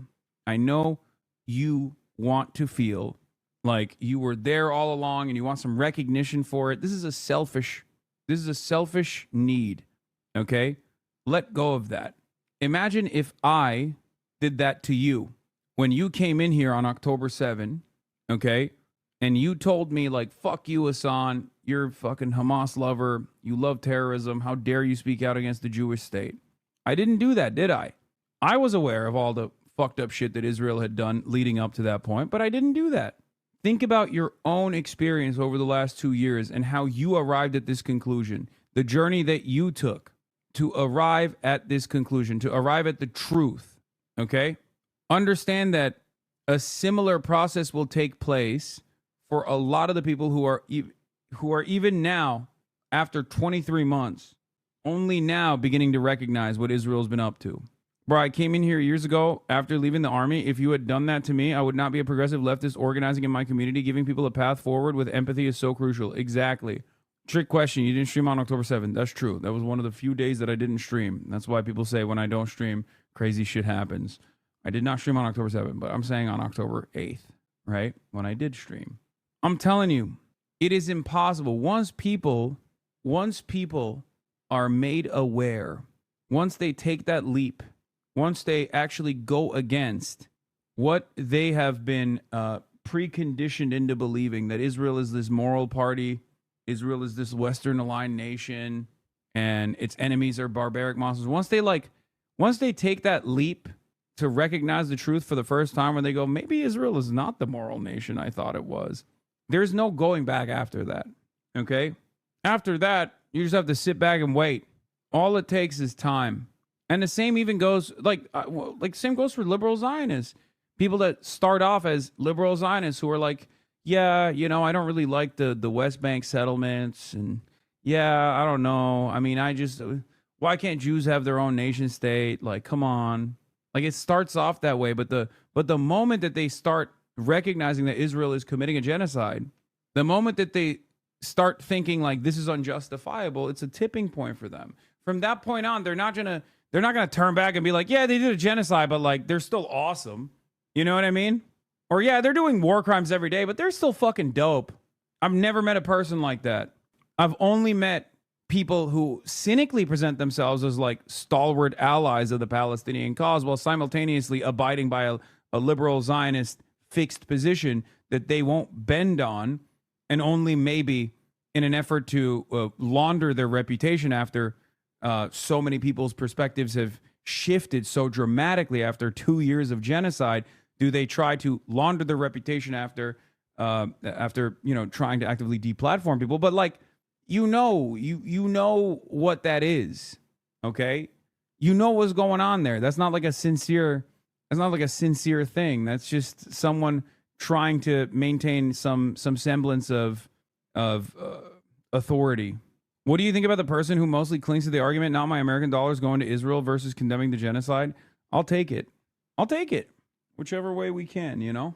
Because without American dollars and American support, Israel would not be able to fucking commit this genocide. So, yeah, okay, so they're a genocidal fascist ethnic supremacist ideology built on 79 years of ethnic cleansing, apartheid, and occupation, but have you heard their psytrance?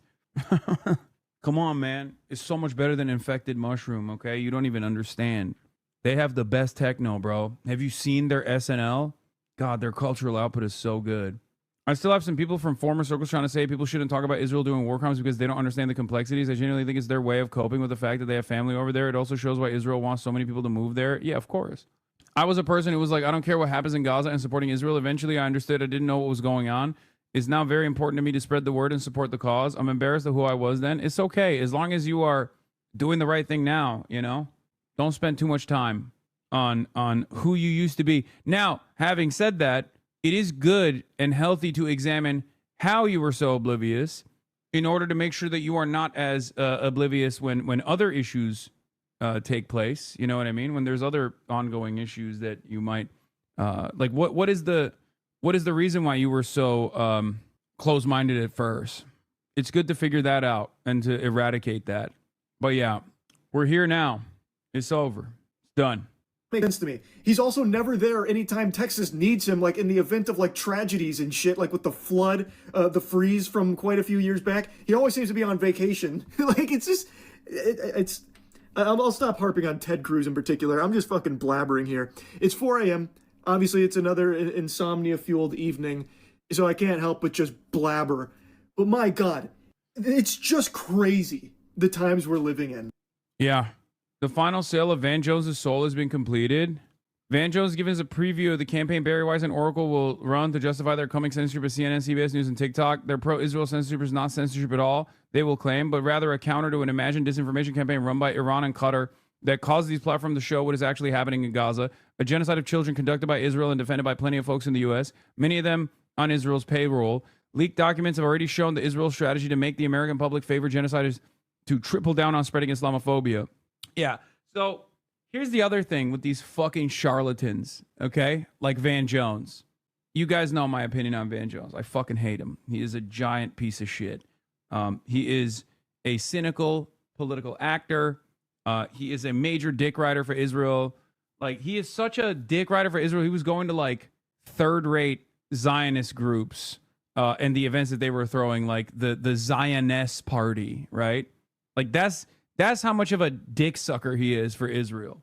And he sucks in general. But like, a lot of these guys don't realize that their consistent advocacy for Israel is no longer going to, I mean, it's one of those things where it's like what Miss Rachel said is true. Like, it's going to be a point, we're now at a point where not speaking out against Israel is going to be more consequential than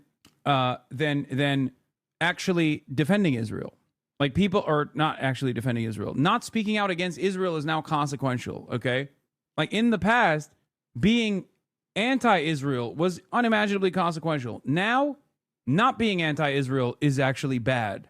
Okay? Like, people will literally come after you if you remain silent. And it's especially bad for someone like Van Jones, who is still outwardly defending Israel.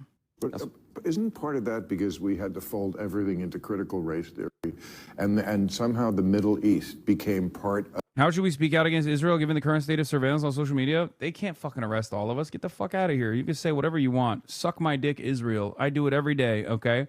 Israel can suck me from the back. Fuck Israel. I see it differently. And I love this conversation because I think people, those of us who went to college, give a lot more credit to college courses for how the world works than I do. This is not about critical race theory on college campuses. This is about Iran. Iran and Qatar have come up with a disinformation campaign that they are running through TikTok and Instagram. You're such a fucking dipshit, empty suit, hollowed out husk, a stooge. Get the fuck out of here. Oh, this is about Iran and Qatar. This is Qatar. Qatar is the reason why people hate Israel. Suck my fucking dick, bitch. Oh my God, you are such a disingenuous charlatan. Oh my Lord. Oh my Lord. Oh my God. Yeah, dude, it's Qatar. That's why. Yeah, I'm funded by Qatar and Iran. And everyone in here is also funded by Qatar and Iran. That's how people... Yeah, Qatar and Iran made people realize that Israel's doing a genocide and that genocide is wrong. If it wasn't for those two countries, people would be pro-Israel and pro-genocide in general. They'd be like, oh, genocide is awesome, actually. Yeah, you already know this. Every time I get gifted subs in this chat, it's the glorious nation of Qatar and the Islamic Republic. That is massive. If you are a young person, you open up your phone and all you see is dead Gaza baby, dead Gaza baby, dead Gaza baby. Right. Diddy, dead Gaza baby, dead Gaza baby. Like, that's basically your whole feed. Oh my God, what a bunch of fucking animals, dude. I hate these people so much. Oh my God, I have so much hate in my heart for these fucking monsters, dude. So funny. Of course, he's the guy laughing at him. Next to him is Thomas fucking Friedman. Okay? Mr. Iraq War champion himself, a war criminal. There's that famous Charlie Rose incident. Well, not even an incident at the time. Here. I don't know if this is a short enough clip, though. This might be the whole interview. Oh, yeah, this is the whole interview. Does anyone have that clip ready to go? If you want to know what that motherfucker's... Also, Faroof, thank you for the 10 community gifted subs. And by that, I mean thank you, Qatar, for the 10 community gifted subs to the Piker Broadcasting Service. I mean, the only question for these monsters is what Israel's doing is so defensible. Why don't they let independent journalists in the Gaza? I know. God, I hate these fucking assholes so much. They're such barbarians, and they get no punishment for this kind of like they got no repercussions at all for actively defending the Iraq War over and over again. It's just so disgusting to me. Yeah, here, this is the famous Charlie Rose interview with war criminal Thomas Friedman, who's standing next to also OGS Majority Report video from 11 years ago. Take a look at this. Difficulty with the peace. Was it worth doing? Well, I think it was unquestionably worth doing, Charlie. And I think that... Open presence! I now certainly feel I understand more what the... Open Qatari presence. Thank you for the 100 gifted subs. ...war was about. And it's interesting to talk about it here in Silicon Valley. Because I think looking back at the 1990s, I can identify that there are actually three bubbles of the 1990s. There was the NASDAQ bubble. There was the corporate governance bubble. And lastly, there was what I would call the terrorism bubble. And the first two were based on creative accounting. The last was based on moral creative accounting.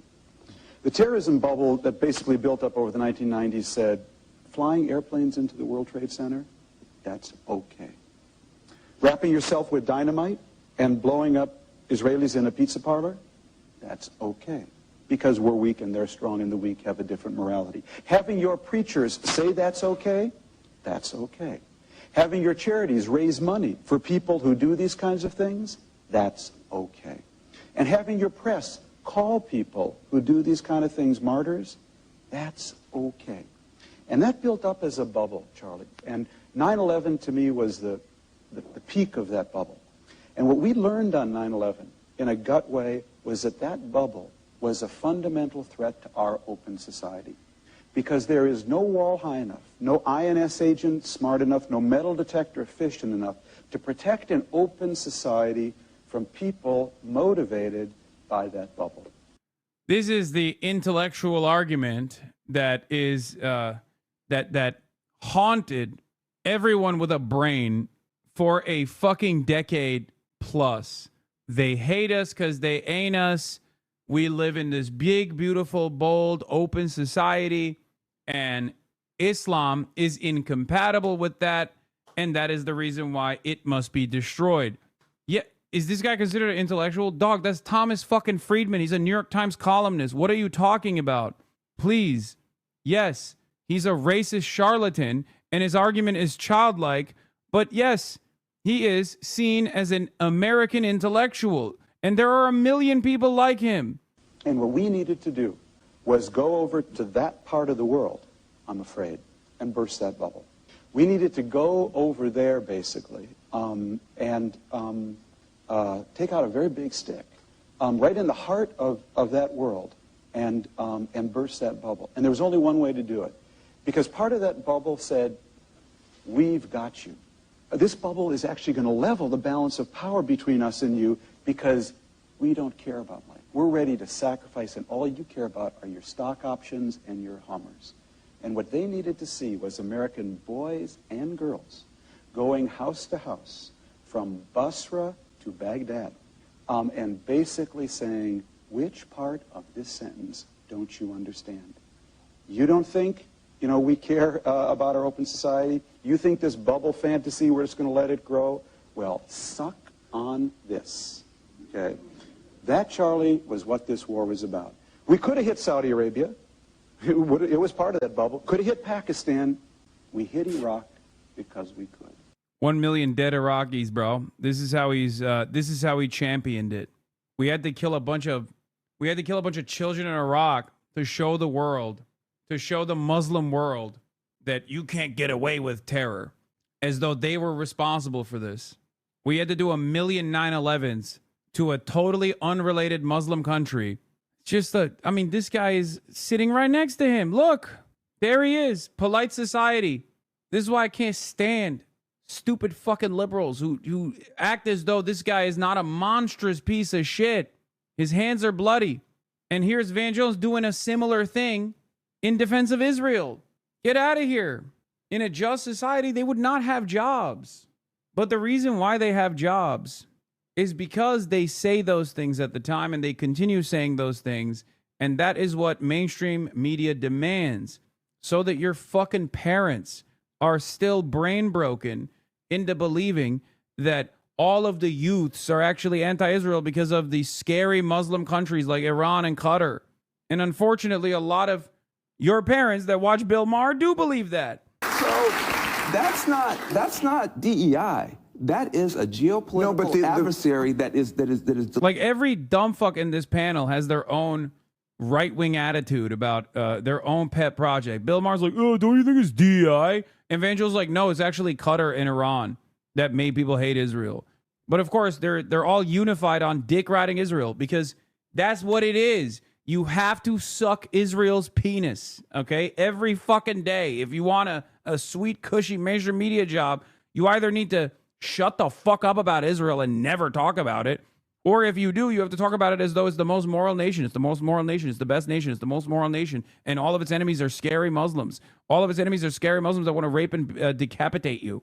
The division, the contrast between how regular folks feel about Israel versus how the media portrays this issue is so significant, so severe, that these guys cannot even recognize that there is a crisis of credibility in mainstream media, and this is the final death blow. It's over. It's done. It's over. Good luck. Netanyahu just announced that TikTok purchases using social media as a weapon of war and pushing pro-Israel propaganda, for fuck's sake. Yeah, except Van Jones is a part of that propaganda, for the record. What is this? Every current Zionist program was destroyed? Okay, we'll do it later. Trump on Netanyahu says he has no choice. Exclusive. President Trump told me on Saturday that we are close to a peace deal in Gaza and said he'll push to finalize it in the next few days. I said, Bibi, this is your chance for victory, Trump told me. Trump told me about his call with Netanyahu on Friday evening. He was fine with it. He's got to be fine with it. He has no choice. With me, you got to be fine. Yeah, we'll see. Trump told me, Bibi took it very far in Gaza and Israel lost a lot of support in the world. Now I am going to get that support back. You're not. So what drives people like Van Jones? Is it money, greed, power, status? It's all of the above. It's all of the fucking above. It's all the above. Van Jones knows what fucking Israel's doing. He's not oblivious. Get out of here. Every single mainstream media figure that goes on television every fucking night and sucks Israel's penis knows exactly what the fuck Israel is doing. They just don't care because they're racist monsters, first and foremost. Because how can you look at the charred flesh of babies every fucking day? And I know they see it. They're in the news business. Of course they see it. If you see it, they see it. How could you look at those children that Israel slaughters every fucking day and then turn around and say Israel's the most moral country on the planet, or they may be doing some complex military, some complex military tactics that sometimes end up harming civilians? Yeah, well, you know, it is what it is. Like, when you look at all of that, when you look at a genocide and you fucking say that, it's very obvious that you just, first and foremost, do not care about the humanity of those who are being slaughtered, okay? And secondly, you want money. You want money. You have endless greed. You have no soul. You are a soulless monster. This is, of course, very different than, you know, your average coworker who unfortunately does hear from the likes of Van Jones and also doesn't fully grasp the severity of the crisis, okay? But Van Jones is different. Thomas Friedman is different. Bill Maher is different. They know that Israel is doing a genocide. They don't care. They like it. Okay? Make no mistake. Joe Biden knows and knew that Israel was doing a genocide. He liked it. Kamala Harris knows that Israel is doing a genocide. They like it. Okay? You have to understand. They know what Israel is doing, and they either don't have any issue with it or they champion it. They love it. It's that simple. Your coworker, totally different dynamic. Your coworker responds to stimuli. Your coworker responds to all of these institutions with prominence and institutions with influence telling him that, well, you know, Israel's actually still a moral nation, and then develops this dumb fuck attitude, even if it's like 23 months in, because they're not closely paying attention to everything that's going on. Actually, what were they thinking? Oh, yeah, this was a fucking awesome moment from the New York Times' last ever major endorsement that they did as a newspaper. Who could forget the double endorsement? Anyway, let's start with Greta Thunberg, who apparently was beaten, forced to kiss the Israeli flag after the flotilla interception, activists claim. Siyasetçisi hepsi bize böyle böcek muamelesi yapmaya. This guy's Turkish, by the way. He says all of those politicians, all of them tried to treat us like insects. Muamelesi yapmaya kalktılar ama herkese böyle davranıyorlar. And they treat everyone like this. Çok ağır işkence yaptılar. But they tortured Greta the most. Evet, Greta'ya zulmettiler. Küçücük çocuk da Greta. Onu süründürdüler, İsrail bayrağını öptürdüler. Yani Naziler ne yaptıysa aynısını yaptılar. He says they made her crawl on the floor and kiss the Israeli flag. That's what this activist is claiming. Yeah, but this is Ersin Çelik. He's a pro-Erdogan weirdo. We have to wait for more details. Yeah, I don't know who the fuck this guy is.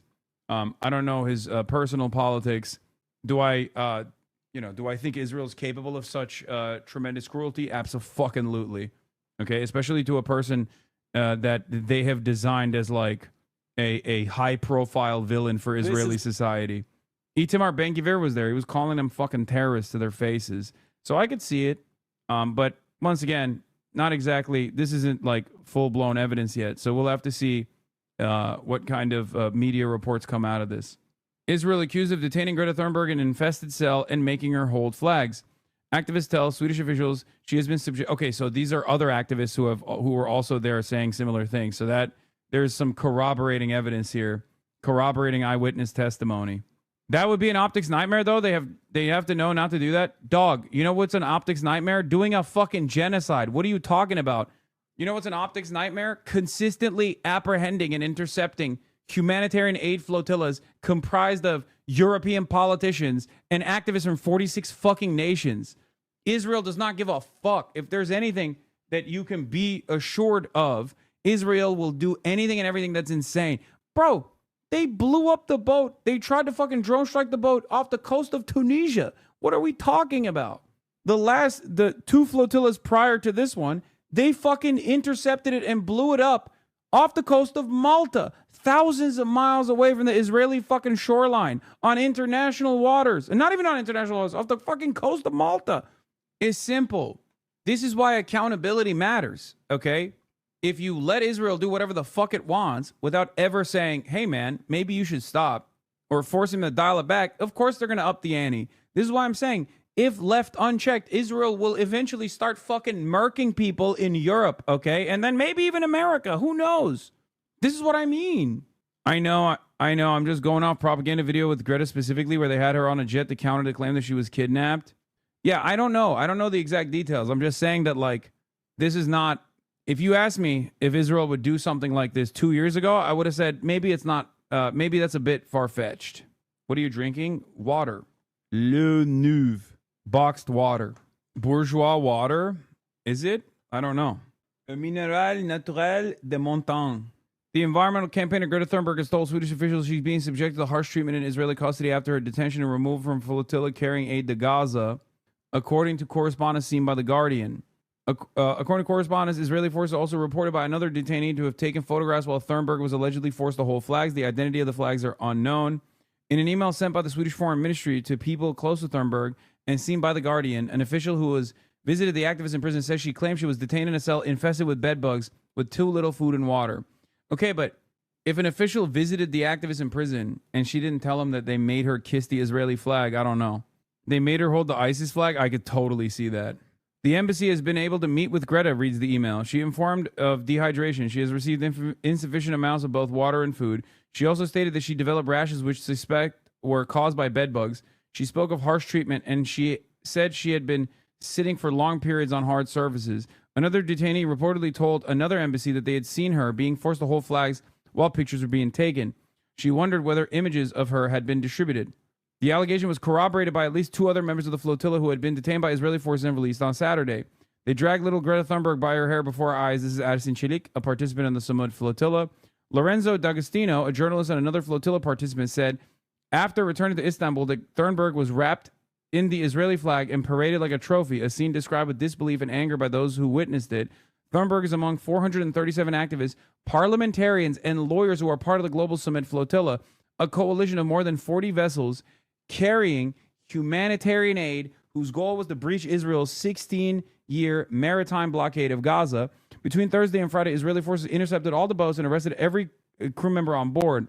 Most of them are being held at Ketziot, also known as Ansar 3, a high-security prison in the Negev desert, used primarily to detain Palestinian security prisoners, many of whom Israel accused of involvement in militant or terrorist activities. In the past, activists detained by Israel were not criminally prosecuted, and instead their presence was treated as an immigration matter.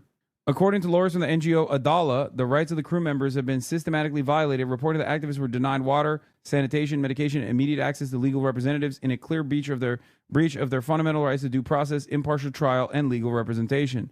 This is why I respect the Samud flotilla so much. Like, they are straight up putting their bodies on the line. Like, they're saying, fuck it. Like, you know, no matter what Israel does, like, we want to show their depravity to the rest of the world by putting ourselves on the line of fire in the direct crosshairs. Yeah, Hassan Abihed, Quentin Quarantino is also captured with Greta as well. American citizen, by the way, who is Jewish, a member of this community for many years. I've talked about it before. He came up to me at the ICE rally, if you remember, and he said, Quentin Quarantino, not Quentin Tarantino. Okay, calm down. Quentin Quarantino. He has an Instagram account. He has like a meme profile on Instagram. Not the fucking director Quentin Tarantino. He's in Israel too, the director, but he's pro-Israel. He lives in Israel. So Quentin Quarantino initially, and he talked about this, I think, on the stream as well, if you remember. He came up to me at the ICE protest. He was like, "Hey man, like I'm Jewish, and initially, I was one of those people who thought you were like I was a fan of yours for years, and after October 7, I thought you were like, you know, being far too harsh on Israel. I thought that you were being anti-Semitic, and I learned over the course of the past couple of years that that's not the case at all. Like I changed my mind on this. So it's important to be kind to people. Okay, it's very important. We must remain steadfast in our advocacy, no matter what people say. Oh, not Quentin Tarantino catching strays. He deserves to catch something else, okay? Crabs. The fuck do you mean Quentin Tarantino catching strays? I used to love Quentin Tarantino, okay? He is a major Zionist. Fuck him. Okay, but wouldn't optics matter more now that the tides are turning against Israel? I don't think Israel cares or understands that the tide is turning, or even if they do understand the tides are turning, they think they can just like buy TikTok and get out of it. They're wrong. Anyway, so as we covered yesterday, Donald Trump came out after Hamas accepted the peace proposal that, or at least like the conditions on the peace proposal that they had conceded to prior, and came out and accepted it. At least, like I said, the parts that they had conceded to in the peace proposal prior, and Donald Trump liked it. To my shock, to my surprise, Donald Trump liked that they were accepting of it. Okay, and as I tweeted, Donald Trump revealed this statement after. He said, based on the Hamas statement just issued by Hamas, I believe they are ready for a lasting peace. Israel must immediately stop bombing of Gaza so that we can get the hostages out safely and quickly. Right now, it's far too dangerous to do that. We are already in discussions on details to be worked out. This is not about Gaza alone. This is about long-sought peace in the Middle East. Israel, of course, did not stop bombing Gaza. What is this? Adios? Oh, yeah, the Charlie Kirk tracker, Trump tracker says adios. Exactly. I told you it was gonna go away. And they went so heavy-handed with it, too. Anyway, then Donald Trump went and said, I appreciate that Israel has temporarily stopped the bombing in order to give the hostage release a day later, 18 hours later. What reason do we have to think this isn't just the same thing as a Qatar strike? Trump's response so far, and I don't know. I don't trust Donald Trump. Until this is done, I will not be trusting Donald Trump. Okay? Wait, hold on. Oh, shit, my food is here. But having said that, this is where we're at. Netanyahu instructs military to halt all offensive operations in Gaza. They haven't yet, so we'll see. The stunning turn of events. This morning, Israel's Prime Minister Netanyahu instructing the military to halt all offensive operations in Gaza. That's according to two Israeli sources familiar with the matter. Only defensive measures are now permitted. And that order came after President Trump called on Israel to halt the bombing of Gaza, claiming that Hamas is ready for lasting peace. But this process really began with the militants responding to the president's 20-point peace plan, but with notable reservations, saying they're ready to release all hostages in exchange for Palestinian prisoners, quotes, provided field conditions are met. They say they want more negotiations on several parts of Trump's plan. That could happen soon. But there's no mention of disbanding or disarming, as President Trump and Israel have both been firmly demanding. The militants also agreeing to hand over power to an independent Palestinian body when Trump's peace plan envisages an international group taking control. But I think despite the many doubts and many unanswered questions, this does appear to be a critical moment after almost 2 years of war in which tens of thousands of Palestinians have been killed. Indirect negotiations between Israel and Hamas now expected to take place in Egypt. That could happen as soon as tomorrow. But we still need to be cautious. There are reports of Israeli strikes in Gaza this morning, and it remains to be seen whether this fragile truce will actually lead to an end to the suffering in Gaza and an end to the long nightmare for the hostages and their families. Janae? Fragile is a good way to describe it. Ian, thank you for your reporting. Hope during this coming festival of the Tabernacles, we will bring all the hostages home, those who are alive and those who have passed away, and the IDF will remain in the depth of the Gaza Strip. At the beginning of the war, one of our officials said, we doubt if we'll be able to bring even one hostage alive back. Well, look, there are those who claim that we wouldn't be able to bring them all back without completely withdrawing from the Gaza Strip. I believed differently and I acted differently. But thanks to these determined decisions that I led with the government and our brave soldiers who fought, we have brought back 207 hostages. But I never gave up on the others, nor achieving the other objectives of the war. And when I spoke directly to the families, we said we have never, ever forgotten you throughout this war. We met with the families throughout the war. We saw their pain. We heard their suffering.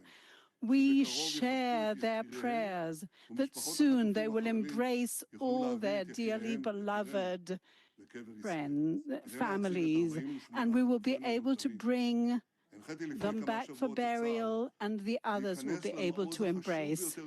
It was the most important for us to enter the stronghold of the Hamas in Gaza, and we coordinated with President Trump that... We're back. It happened. The same thing happened as it did yesterday. I don't know why, but I got kicked off. Luckily, I was like, no, I didn't unplug anything. I don't know why. This is just the second time it happened. This happened yesterday as well, randomly. It's not the hotel Wi-Fi. No. It's something different. It might be like a firewall or something. Hold on, I gotta pee. All our hostages God damn it. And the IDF will deploy themselves in a way that they will be able to control all those areas that the Hamas are in control of. People said, oh, Hamas were willing a year ago or more to release them all without us withdrawing fully from the Gaza Strip. Well, that was a lie. What brought this change in their stand was only the military pressure and the political pressure that we wielded upon them. But thanks to the bravery of our soldiers and everyone's work here, we managed to withstand all the pressure that was wielded upon us. Had we not done that, we would have left Gaza without barely any achievement. We wouldn't have been able to take over the Philadelphia Axis. We would have, yes, managed to actually bring to the end of death and everyone else. But above all, we would not have actually removed and eradicated that nuclear threat against the state of Israel. It was a historic achievement that will be written down in the annals of history. My dear friend, President Trump, I must thank you, who helped us by sending the B-2 airplane. I'm gonna head out. This is interesting. This means that, I mean, it means that this seems like a concession speech. I mean, he said it comes across like a victory speech, but that is, yeah, he's trying to deliver a victory speech, as in there is a finality with this. Do you understand? Of course, he has to sell it.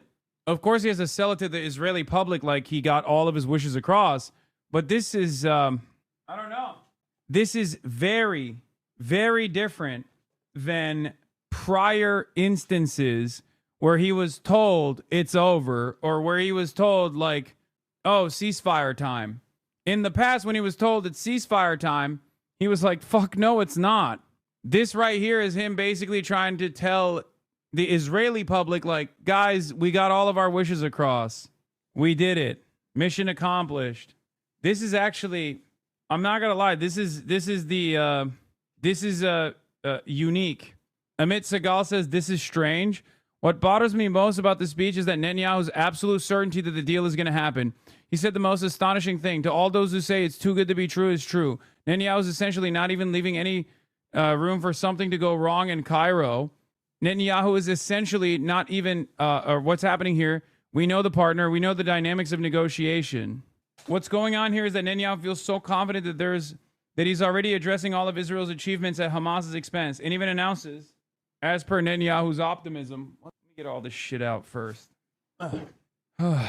What's going on here that Netanyahu feels so confident he's also addressing all of Israel's achievements at Hamas's expense, even announces, because per Netanyahu's optimism, by the end of Sukkot, all hostages will be released. That after Hamas releases all the hostages, it will also be disarmed either through military or diplomatic means. something here seems very strange to me, and I'm not sure it's right for the Israeli prime minister to get up and say this is guaranteed even before getting into details of how to implement it. I mean, it's obvious that he is trying to say, like, you know, we're done. And he's not going to say we're done and we lost. He's going to say we're done and we achieved all of our military objectives.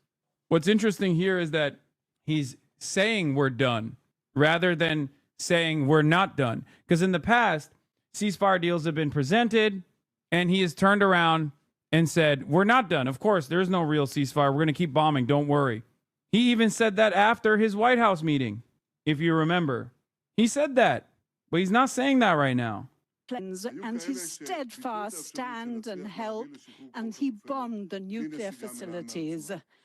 And we would not have been able to achieve that. People said it was too good to be true. Well, I'm telling you, it is true. It really is true. And with the help of God, it'll help, and it will happen very soon. I have guided the negotiation team under the auspices of Dermer to really make this negotiation only last for a few days. And you heard that President Trump, he is not going to suffer any of those sort of delays on the part of Hamas. And we said that the Hamas will be disarmed and there will be a demilitarization of the Gaza Strip. It will be done either by us or in a political way, either in the easy way or in the hard way, but it will be achieved. I would like to thank all the security forces and the IDF. You are heroes. I salute you. I embrace all the bereaved families who sacrifice, those who they cherish the most, and all those who suffered so much and sacrificed themselves. And all are wounded. I wish you health. But it is thanks to all of you, and you also, the citizens of the State of Israel, who have been so resilient and stood steadfastly in such tough days, while we were destroying our enemies from Yemen, if we're talking about the Hezbollah and the Hamas, from one victory to the other. Together we are changing the face of the Middle East, and we will continue working in such a way till the eternity of the State of Israel. It says in the Bible that, yes, if we continue thus, then we will be strong and steadfast. So the words there of Prime Minister Benjamin Netanyahu, short, certainly, and an hour and a quarter late. He said to the families, we have never, ever forgotten you. We share their prayers. They will soon embrace their family members. He said Hamas will release all our hostages. He thanked President Trump and said President Trump won't suffer Hamas delays. Also mentioned America's bombing of Iran's nuclear facilities. He said the demilitarization of Gaza will happen. I salute all the brave families. Thank you to those wounded in the war.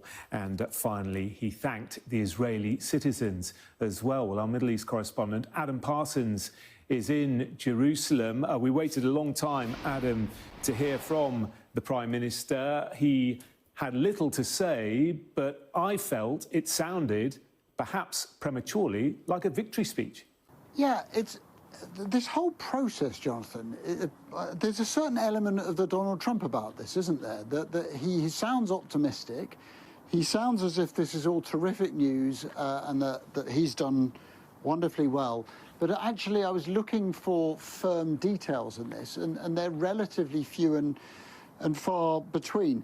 So he talked about telling his team, led by Ron Dermer, who's the Minister for Strategic Affairs, that negotiations should continue, but that they should only last for a few days. So in other words, rather like Donald Trump, he's saying we need to focus, we need to get on with this, we can't let this drag on. He said that Hamas will be disarmed and demilitarized, and this could either happen in the easy way or the hard way, but it's not really clear what he meant by the easy way, other than one assumes through negotiation. And he sounded very, very confident about saying that all the hostages would be returned. But in those sort of thorny issues, I got it, Chatter. You're funny, okay? Funny bit, dude. About what concessions he was going to make and how he was possibly going to satisfy the angry members of his cabinet. Of that, there was no detail at all. So, yes, I agree with you. The way he framed it was as a very victorious, upbeat speech, one in which he thanked his population, in which he talked rather solemnly about the requirement to bring back hostages and to give burials to those who were coming back dead. But in details at the moment, they are few, other than the fact that quite clearly negotiations, intense negotiations, are going to take place in the coming days. So the big question, Adam, I guess, is how much further forward are we? There's no deadline as such, is there? No, and to be blunt, I don't really think there ever was a deadline. I know Donald Trump says there was, but I was never able to find out what breaching that deadline would even mean, because when he said, well, I've given Hamas this deadline, it's like, well, if they miss it, what's going to happen? What, Israel's going to attack? Well, they already are. So it wasn't clear what that deadline ever meant. There's a Sukkot holiday coming up. Very clearly, the anniversary of the October the 7th attacks is approaching. I suspect everybody would like to come up with a deal that coincides. My friend invited me to go to the Birthright Israel trip program. What are your thoughts on the program itself? Are you insane? Your goal should be to try to get your friend to stop from going to fucking Birthright. Dude, we're talking about a Nazi country doing a fucking Holocaust, and you're like, should I go to the brainwashing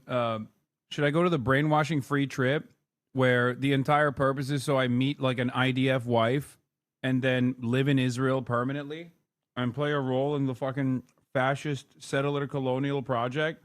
Tell your friend the moral stain will live on forever. I think for people like that, because like they're obviously, they're brain broken already, but for a person like that, the best possible thing you can do is explain to them how much everybody fucking hates Israel. And that being associated with Israel like that, especially because it's like very clearly designed for propaganda purposes, so that it can instill loyalty in the mind of your friend. They are volunteering to be fucking brainwashed and be forever associated with a country that is despised by the rest of the fucking planet. Like, it's not even just like brainwashing tactics or whatever. You're just volunteering to associate with a dying brand. Okay? You know what I mean? Like, there was never a good point to go to Birthright. There was never a good moment to go on Birthright. But there is definitely the worst moment to go on Birthright. And today is the worst moment to go on Birthright. You know what I mean? It's like guy who joined the call to arms from Nazi Germany in like 1942. Because Nazi Germany, just like Israel, did a demand for return for all Germanic peoples. I forget what it was called, but there's a term for it. Yeah, it was in Band of Brothers. Yeah, Lieutenant Spears just fucking murks him. I'm not Zurück ins Reich. Well, what's the English version? Volk Deutsche, is that what it is? Volk Deutsche. And plenty of there were definitely Americans of German descent that took on this call and returned to the fatherland, right? And they got fucking murked. But what's even crazier is to do that call to the fatherland when it's obvious that Nazi Germany is about to be defeated. With October the 7th. But in terms of any pressing deadline, I don't feel that there necessarily is one, other than the fact that clearly Hamas is a degraded fighting force. The tension in the Arab world has been high ever since Israel attacked Qatar to try to get to the Hamas leadership. There just is a feeling that everybody finally would like a deal, and that both sides recognize that the other one has to concede something. all that is left is for those two sides, Hamas and Israel, to realize that they too are going to have to concede something, that we're going to have to end up with a deal where both, if not all three sides, including America, feels it isn't perfect, but it is somehow politically palatable. And how we get to that point and what that deal might look like in terms of Palestinian self-determination is still difficult to grasp. Hamas says it is ready to begin negotiations immediately to finalize all outstanding issues under President Trump's Gaza peace plan. Yesterday, the U.S. designated terrorist group said it would release all of the remaining October 7th hostages, but Hamas did not address other elements. Dude, why are there so many fucking weirdos in here, man? Brother, what is going on? Why do you keep demanding that I run ads? Why are there so many fucking... The Hasanabi Broadcasting Service is sponsored by you, the viewers, for you, the viewers, and nothing else. We don't run ads on the Hasanabi Broadcast Service, okay? It's Dan Clancy on it all. In Trump's 20-point proposal, like exile and giving up their weapons. The president spoke from the Oval Office yesterday to thank the countries that helped put the deal together. He said they're very close to achieving peace in the Middle East. Earlier, he had warned that Hamas had until Sunday evening to agree to the deal or face, quote, all hell. Deborah Patta is in East Jerusalem with the very latest. Deborah, good morning. Good morning. Well, despite a qualified response from Hamas to his peace proposal, President Trump has welcomed it and immediately ordered Israel to stop. A U.S. official said Trump spoke with Erdogan on Friday before Hamas' response, asking him to ensure the movement would not reject the plan. The official added, Trump told him, I've done a lot for you, and now I need you to do this for me. Bibi went too far in Gaza, and Israel has lost a lot of global support. Now I will bring all that support back to them. These guys are out of their fucking minds if they think they can just, like, bring the support back to Israel somehow.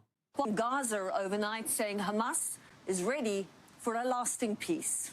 This is the closest Israel and Hamas have come to making a deal to end the war since it began nearly 2 years ago. This is a big day. We'll see how it all turns out. We have to get the final word down and concrete. Everybody was unified in wanting this war to end and seeing peace in the Middle East, and we're very close to achieving that. Hamas says it is ready to release all the remaining hostages, living and dead, in exchange for Palestinian prisoners, and has agreed to surrender governing power in Gaza. But it wants further negotiations on some of the terms of the proposal and made no mention of laying down its arms, a key demand of the deal. Israelis are daring to hope once more. I hope this will bring peace for Palestinians, for Israelis, and no more war, and the hostages back home. I really hope that this war will end and we'll start living again. And in Gaza, there was overwhelming relief from Palestinians who have endured nearly 2 years of a punishing war that's left more than 66,000 people dead. I hope the bloodbath stops, this man said. That's the most important thing. Every day we are dying 1,000 times. We're exhausted after 2 years, another man said.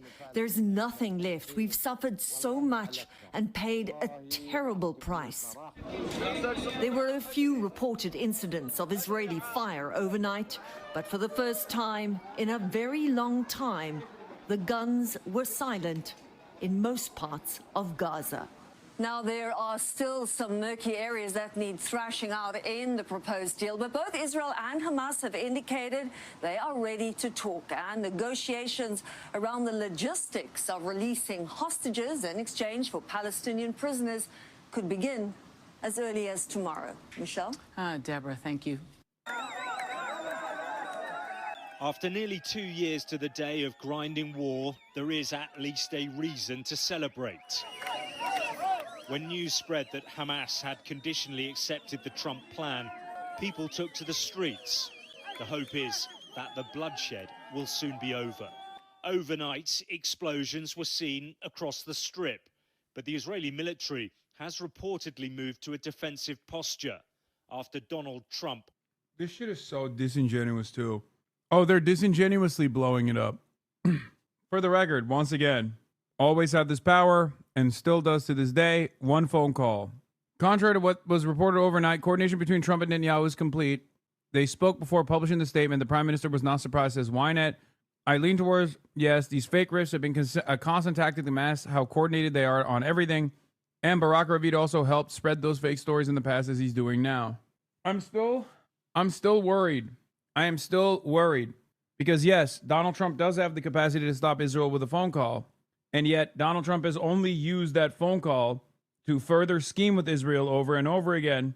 But the only difference here is that Benjamin Netanyahu isn't speaking like he's going to continue the bombing campaign, but instead started talking about victory. And that has a finality to it. Okay? Just dropped on the negotiations. After negotiations, Israel's agreed to the initial withdrawal line, which we have shown to and share with Hamas. When Hamas confirms the ceasefire will be immediately effective, the hostage and prisoner exchange will begin, and we will create the conditions for the next phase of the withdrawal, which will bring us close to the end of this 3,000-year catastrophe. Thank you for the attention to this matter. Stay tuned. What is the worst case here? 3,000 years, by the way. Oh God, these guys are so fucking stupid. Worst case is that this is yet another scheme, and they're faking it, and they're gonna take out the hostages because it's been like somewhat of a political hurdle for Netanyahu and Israel, I guess. And then they're gonna immediately keep bombing and implement the Rafah concentration camp ethnic cleansing campaign. That's the worst case. I'm not saying that is going to happen. You asked me what the worst case scenario is. That's the worst case. Commanded the bombing to stop. In this busy market, there was cautious optimism that a ceasefire at least would take hold. We want this war to end and for Hamas to agree to end it. It's over. We're exhausted. It's time for peace. Our greatest hope is to return to our homes, our work, and our normal lives. We pray that God brings us goodness and allows people to live once again the natural, peaceful lives we once had. And in Israel, families of those being held captive were also hopeful their loved ones would soon be coming home. There have been protests here over the government's approach since the war began. This is clearly a significant moment. The diplomacy that started here in the Oval Office at the beginning of the week with the announcement that a deal was in reach is gathering momentum. And less than an hour after Hamas had tacitly accepted, Donald Trump had released a video talking up his deal and stressing that all sides would be treated fairly. This is a big day. We'll see how it all turns out. We have to get the final word down in concrete. Very importantly, I look forward to having the hostages come home to their parents. The reaction on the Israeli side has been cautious. The Prime Minister Benjamin Netanyahu's office saying that Israel is preparing for the immediate implementation of the first stage of the plan. There is, though, still much that could go wrong. Hamas's acceptance is conditional and subject to further negotiations. Any release of the hostages and a stopping of the violence is likely days away. The expectation now is that new indirect talks will take place imminently in Egypt. The war in Gaza has caused enormous suffering, but at last the world may be witnessing it reaching its end point. The Trump plan envisages a comprehensive peace in the Middle East. Whilst that may remain elusive, a ceasefire and the release of the hostages does appear to be within reach. Alex Rossi, Sky News, Jerusalem. In a world of misery, welcome to a land of plenty. Fresh food, fancy villas, luxury cars. All this bling and excess is being flaunted on social media by an Israeli-backed militia based in southern Gaza. So where does all this money come from? Meet Yasser Abu Shabab, a Palestinian fugitive who heads the Popular Forces, an armed group in Gaza that are... Bro, media's playing catch-up months after the fact. It's crazy. Are you going to watch? Have you already seen One Battle After Another? Great movie despite Leo DiCaprio's unsavory ties, including his new hotel in Israel. Yes, I haven't watched it yet, but I plan on watching it. What is this? Kirsty Noem says ICE was attacked by a coordinated assault in Chicago and wants to send troops. Oh, God. All right, we'll get to that in a little bit, but what is this? Bill Maher and his atheist liberal crowd are just racist? Here's a sharp takedown by Ben Affleck exposing them. What do you mean? This is an old-ass video. That's why I love Ben Affleck. Anyway, Salisbury wrote that Vice President J.D. Vance wanted to pursue criminal charges against 2 Florida influencers who were preaching violence on social media. The messages did not specify the identities of the pair and said prosecutors had declined one of the cases. Hassan, right now, no, I don't think it's fucking appropriate for J.D. Vance to prosecute Destiny for speech, okay? What are you guys, stupid? If they want to prosecute him for, like, CSAM, that's fine. That's totally appropriate, okay? Having CSAM on his computer, I'm there with you every day. Okay, trying to fucking prosecute him because you don't like what he's saying is insane. I'm not stupid enough, like fucking Destiny and Dan Saltman were, to advocate for such a thing. It is ironic, however, that they wanted this to happen to me for years, and it's like seemingly happening to him, or it's probably not going to happen, but like seemingly, it almost happened to him. What is this? There's a new signal leak. Anyway, listen, let's just, let's finish this, Abu Shabab story first. Houses Hamas. Experts say this may be part of that. Might have doctored evidence he gave to the court. Destiny's panicking after seemingly losing all of his income and being outed publicly for sexting a minor in the middle of a legal battle he appears to be losing. What are you talking about? This is like, wait, oh, is this new? Destiny's now having a meltdown in DG chat because spoiled white girl, Pixie Love, committed the crime of hiring an expert's forensic guy to verify that Bonarelli had been tampering with and falsifying evidence submitted to the court. Wait, what the fuck is this? Dude, I'm going to lose it. It cannot be this Mimi for court shit. Plaintiff has preceded 3,000 documents or produced 3,000 documents. This piece of shit sent me every single Discord message in a separate text file. And like 80% of what she provided were just messages from our group chat. I'm so fucking annoyed. Like this whole thing is a giant fucking joke to her. It's all memes and shit. Sauce, they paid some stupid fuck experts forensics guy to say my logs are tampered with, and they're comparing them to Solo's logs, who we can't depose, who isn't part of the case.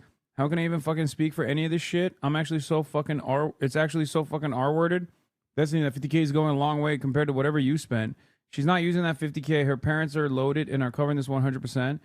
It's so annoying that I've spent so many days and weeks of my time compiling stuff. She hasn't turned over anything and just frolicking around like nothing is even happening, and they're just playing games the whole fucking time. Destiny, what is Jane Doe's incentive for dragging this case out with this bullshit memes this long? Is it just to burn your reputation? Dude, these guys are, I mean, his cult is so fucking stupid. Like, they just don't understand, like, that there is a wronged party here, and of course the wronged party is going to, understandably follow through. According to Pixie's new legal filing, it has been definitively determined that Destiny was sending pornographic material to a minor and was in possession of CSAM of that same minor. Lock him up. I mean, yeah, that's what is this? In Pixie's opposition to Destiny's motion to dismiss, her legal team reveals that Rose, the then underage child Destiny was exchanging CSAM with, has been issued a subpoena and is sent to be deposed. After finally ascertaining Rose's legal identity, plaintiff has obtained evidence that Rose's date of birth is October 30th, 2004. Thus, when Bonnell was exchanging pornographic content with Rose between March of 2022 and until October 30th, 2022, Rose was a minor. See Exhibit B here too, redacted official certification to the Department of Motor Vehicles driving record. Well, yeah, the fact that he's like complaining about this when this is an active court case where obviously the party that was victimized is going to do everything they can to put together a coherent case that, you know, like, what do you mean Destiny Jane Doe's incentive for dragging this case? Superboy to attack my reputation to waste my money. Since she has no reputation and never will, hers doesn't matter. And since her parents are apparently loaded, it's not her money, so she doesn't care. Do you know why she wants to bring you down so bad? It feels so out of the blue. You were friends before? Bro, what is happening in this fucking community? Are they that oblivious to what's going on? Are they talking about Pixie here? Who's suing him for what? I don't know this clown's news. Dude, I don't even know where to begin, okay? Jesus Christ.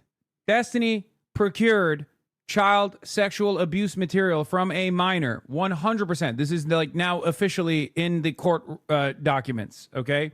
And in the process of procuring child sexual abuse material from a minor, I don't know why he did this, but sent that minor a bunch of videos of him having sometimes consensually recorded sex acts with other people, and sometimes unconsensually recorded sex acts with other people. He had compiled like this entire library of content that he sent to a minor that he was trying to fuck. Okay?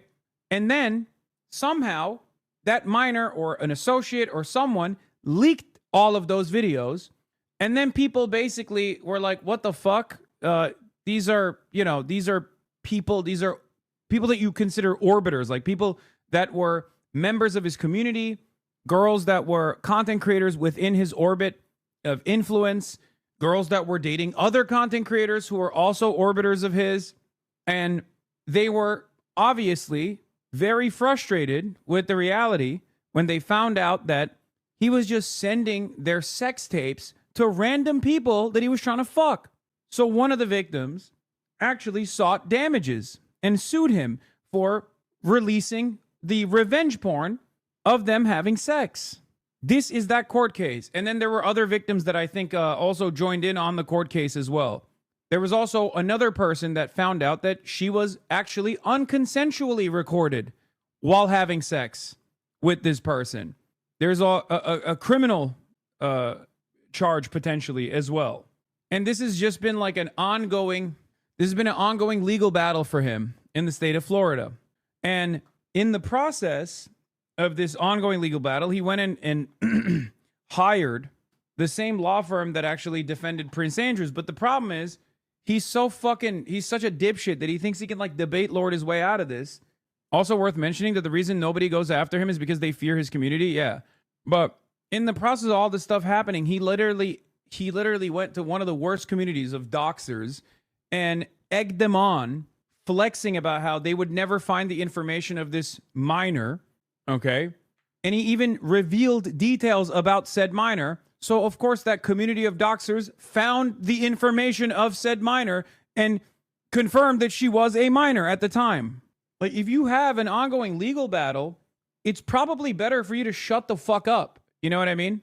Especially because only a month ago or 2 months ago, not shutting the fuck up caused people to go and find the identity of this person and confirm that she was a minor when you were getting CSAM from them. Destiny, how much longer do you think it goes on for? No clue. It looks like they want to try and make it survive the trial, but I have no idea why. She has absolutely nothing. Do you think he's going to pull out the ethical CP debate in court? I don't fucking know. But somewhere along the way, wait, what? We don't have to cover this every week? Okay, I'm going to start banning motherfuckers. I haven't talked about this in months. What are you talking about? And the only reason why I brought this up is because of chatter, because JD Vance is seemingly trying to go after Destiny on some free speech shit, which I said was inappropriate and unacceptable. And then someone said, oh, have you seen this? And revealed to me that there's new details in this court case. I hate when motherfuckers go, you talk about this every week. I don't. I hate when dumb fucks say shit like that. As a matter of fact, the only reason why I had to describe the details of this court case is because chatters were like, I don't know who the fuck this person is, or I don't know what the fuck this person has done. Evidence to the reality that I don't actually cover this shit that much. For understandable reasons. There are far more consequential things happening in the world. What? Anyway, his community and orbit have been one massive knot of reality show style interpersonal drama for like a decade, and likely so many people had their lives affected or ruined by this scene. More people need to know. I know. But yeah, it seems like he's just more invested in eating whatever damages that come if this goes to court. Or, I mean, it is in court already, but it seems like he's just invested in eating whatever damages happen, knowing full well that it's going to happen, but in the process, like retaining some, retaining whichever percentage of the cult that he can maintain. And that's why he's just like steadily victim blaming and talking about how this lawsuit is actually for purely selfish reasons, and that this person has no reason to do such a thing. Like the smart thing to do in this situation would be to just shut the fuck up, let your lawyers do the talking. But he's obviously not doing that because he thinks, well, whichever way the court case goes, it doesn't really matter. Yeah, sure, I eat a lot of damages, but like I would need to retain a sizable chunk of my audience that's like hemorrhaged. Everything he says gets added to Discovery, probably. Yeah, I do genuinely think his he will always lead to his own downfall. That much was clear to me, but I do think he fancies himself to be this brilliant person. Like he fancies himself to be like a genuine, unique mind, like the brain that no one has, with a brain that no one has ever seen before. Like he's smarter than his lawyers, he's smarter than everybody else, and that he can basically debate himself out of any corner, including this. Very strange. Special boy syndrome. He tried to take the LSAT on stream and crashed out Lamau. Oh yeah, I remember that because he was trying to dunk on a lawyer friend of mine, actually. What if this hits national news? It's going to be used to persecute the left. Unfortunately, it's a W for us and the victims, but it's a massive L overall, I fear. Wait, what? No. What are you talking about? What? A W for the... Wait, I'm confused. Are you talking about... There's two separate incidents here. If you're talking about Pixie's case against Destiny, that's entirely separate. If you're talking about JD Vance trying to prosecute Destiny for speech, then those are two separate incidents. One is completely inappropriate and also unconstitutional.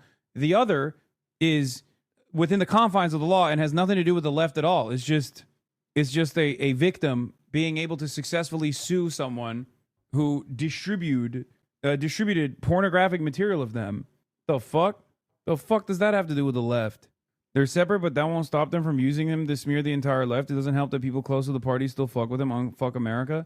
Unfuck America is not close to the party. The fuck are you guys talking about?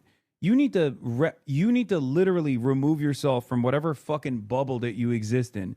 No one, like, dude, as much as I shit on the Democratic Party, I would go so far as to say I'm closer to the fucking Democratic Party, both in the eyes of the general public and also in the eyes of the Democratic Party than someone like Destiny is. What the fuck do you mean?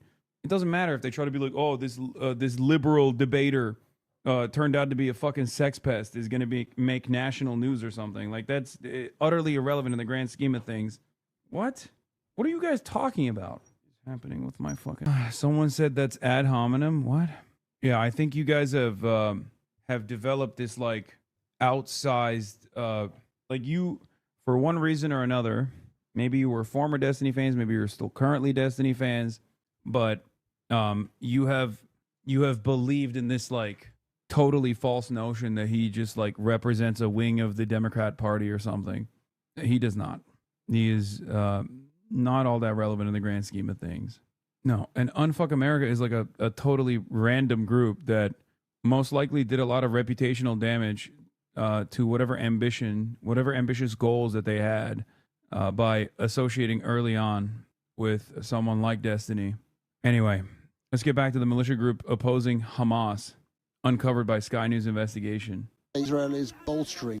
Would you consider yourself relevant in the grand scheme of things? No, I would not. Okay, we're moving on. Local groups like this to divide and conquer, to create disunity among the Palestinians and to maintain some control in Gaza, whatever its future. The story of Abu Shabab starts here, his compound seemingly untouched by the war that's raged for 2 years. This video, also taken from the compound, shows the surrounding area of Rafah, now reduced... Wait, hold on. Let me run that back real quick. Hold on. Its future. The story of Abu Shabab starts here, his compound seemingly untouched by the war that's raged for 2 years. I wonder why.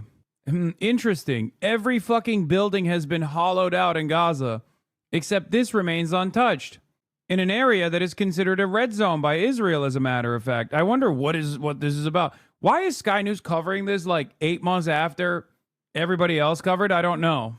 This video, also taken from the compound, shows the surrounding area of Rafah, now reduced to rubble and entirely controlled by the Israeli military.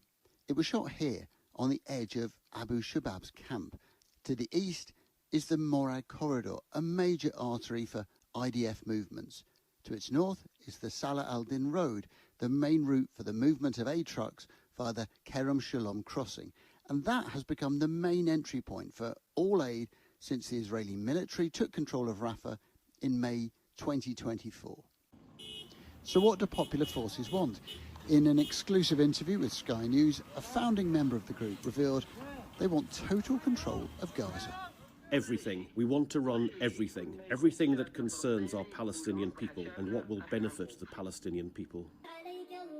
What we've been told is that many goods coming through here end up in the hands of Abu Shabab and his Popular Forces group, including weapons, luxury items, and a slice of aid.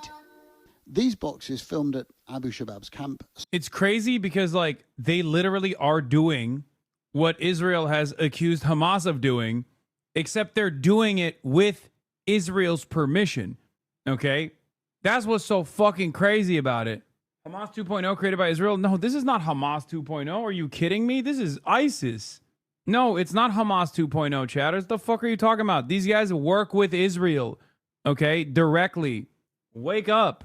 Hamas is comprised of the Palestinian population, and regardless of their tactics or regardless of their targets, it's very obvious that their overall ambition revolves not around complete domination of the Palestinian population, but instead emancipatory goals, an end to the occupation. That is precisely the reason why they were able to bring together the entirety of the Palestinian resistance movement and has kept it together throughout the entire genocide. This, on the other hand, are collaborators with Israel, who are everything that Israel has said Hamas is, whether it be its associations with ISIS. Israel's claim Hamas is ISIS. These guys literally are ISIS affiliates, ISIS associates. Hassan, why do you still stream in Israel? What? Do you think I have the capacity to fucking region block Israel? Also, is that an argument that you're trying to make towards the Lord thing? Is that what you're saying? Lord makes music, okay? Lord's entire output. You say people should follow Lord's lead. I would region block Israel if I could, okay? That's number one. Number two, you own Twitch, little bro? Oh God, dude. I'm fucking listening to the dumbest people. Lord makes music that people enjoy. I do commentary. I do anti-Zionist commentary. Okay? It's a little different than, preventing my voice from being heard in Israel, as opposed to artists that are engaging in a cultural boycott, which, by the way, I wouldn't even mind if there was some kind of Twitch boycott as well for Israel. Even if, obviously, it'd be better served if everyone in Israel was listening to what I had to say as it pertains to the genocide. It would be a very sad day probably for the 12 Israeli Hassanabi heads. You are constantly contradicting yourself. You are the king of contradictions yourself. Contradicting yourself. Oh, we talked about the fucking pedophile sex pest. I was wondering what's going on. This is another part of the reason why I usually don't like covering sex pestiny, because instantly his dumbfuck rats come in and start chirping. What's really funny about it is that, like, at least I would say like 4 years ago or whatever, he had more sophisticated fans. Like, they were still not the most intelligent, but they had, like, I think the quality of the quality of the hater has diminished over time. Because I think at least like those who were major fans of his that were somewhat intelligent have already jumped ship by now. Now I can't even tell if this is like an Ethan Klein fan or a Rape Tone fan. Now you just have haters that don't mind being associated with a pedo. I mean, which one are we talking about? With the logo of the Gaza Humanitarian Foundation, a venture set up by Israel and America to distribute aid to Gazans. In a statement, GHF said, GHF is proud to serve communities throughout Gaza via our community distribution program. We believe it's not just Lord, it's 1,000 plus artists with many big names. No, that's awesome. 1,000 plus artists and label boycotters. Oh shit, Mark Raybillet, Paramore. Okay, I'm never going to finish this fucking video. Gazan deserves to be fed with dignity, including those in areas controlled by the Popular Forces. This is Sami, an Israeli soldier who serves at the Kerem Shalom crossing. He spoke on condition of anonymity. The thing is that we're against Hamas and they're against Hamas. Israel started giving him things to help him. It was cars, vehicles, weapons, food, money. A senior leader of the Popular Forces claimed in our interview that for any of these supplies to enter Gaza, a request had to be made to the Palestinian Authority and various other Arab states, and then passed on to a coordinating body that liaises directly with Israel. We asked for responses to those claims but received no reply, and Sky could not independently verify them. The IDF commander we spoke to told us the Popular Forces members now number up to 3,000 men across Gaza. That's not true. We approached Popular Forces for comment but received no reply, and Sky News was not able to independently verify these claims. The IDF commander we spoke to told us the Popular Forces members now number up to 3,000 men across Gaza. Sky News was not able to independently verify this. What the fuck? Why are they? One of the reasons that Israel has been using these proxies, which I have not mentioned, is to mask its legal responsibility and to be able to say it was not us that was doing the crime, but Al-Shabaab. The IDF told us it would not comment on our claims. Blasts, bombs and bullets have turned Gaza into a chaotic land of fear and uncertainty. Abu Shabab and the Popular Forces think they are the people to restore order here, with Israel's help. Adam Parsons, Sky News, Jerusalem. Estem assistint a un genocidi en viu i en directe on milers de nens I nenes ja han Oh, flood the streets. Pep Guardiola gives a call for people to join a Palestine protest. He's Spanish, not Italian. Sorry. Is that Stanley Tucci? No. Yeah, he's a football coach. Can't believe I have to give this boob a fuck ton of credit. He's Catalan. He's Catalonian. That's why he has a weird name. His daughter is a big reason why he's speaking out like this. She's always been pro-Palestine since like 2021, from what I saw. Isn't she like a human rights lawyer or something? His daughter? I d'altres poden encara morir. La franja de Gaza està devastada I riades de gent camina sense rumb, sense aliments, aigua potable ni medicines. Només la societat civil organitzada pot salvar vides I pressionar els governs perquè actuïn d'una vegada. El 4 d'octubre, a les 12 hores. Yeah, this is literally... someone said, would he get deported if he did this in America? Yes. If he didn't have citizenship and he was like coaching a team in America, yes, he would. And he would even get criminally prosecuted probably for trying to cause a riot if he were to do this. If he did a mass call to action in America in a similar fashion. A Jardinets de Gràcia inundarem els carrers per exigir la fi del genocidi. The pleas not to put additional pressure on London's police force went unheeded. In the heart of London, in Trafalgar Square, 70% of the Met's public order officers were deployed to a demonstration in support of the banned group Palestine Action.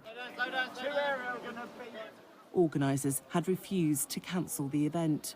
The head of the Metropolitan Police has said that holding this demonstration today is stretching resources across London. Officers here who could be deployed outside, for example, synagogues or mosques where people are feeling vulnerable in the wake of the Manchester attacks. There had been calls not only from the police but also the Prime Minister to postpone the demonstration. Did you think twice about coming? Not at all. Why not? Because this is an important issue. One of the organisers, retired financial consultant Margie Mansfield, turned up with a bag, expecting to be arrested for supporting a banned organisation. I know you support Gaza, but do you feel a wider social responsibility to communities in Britain?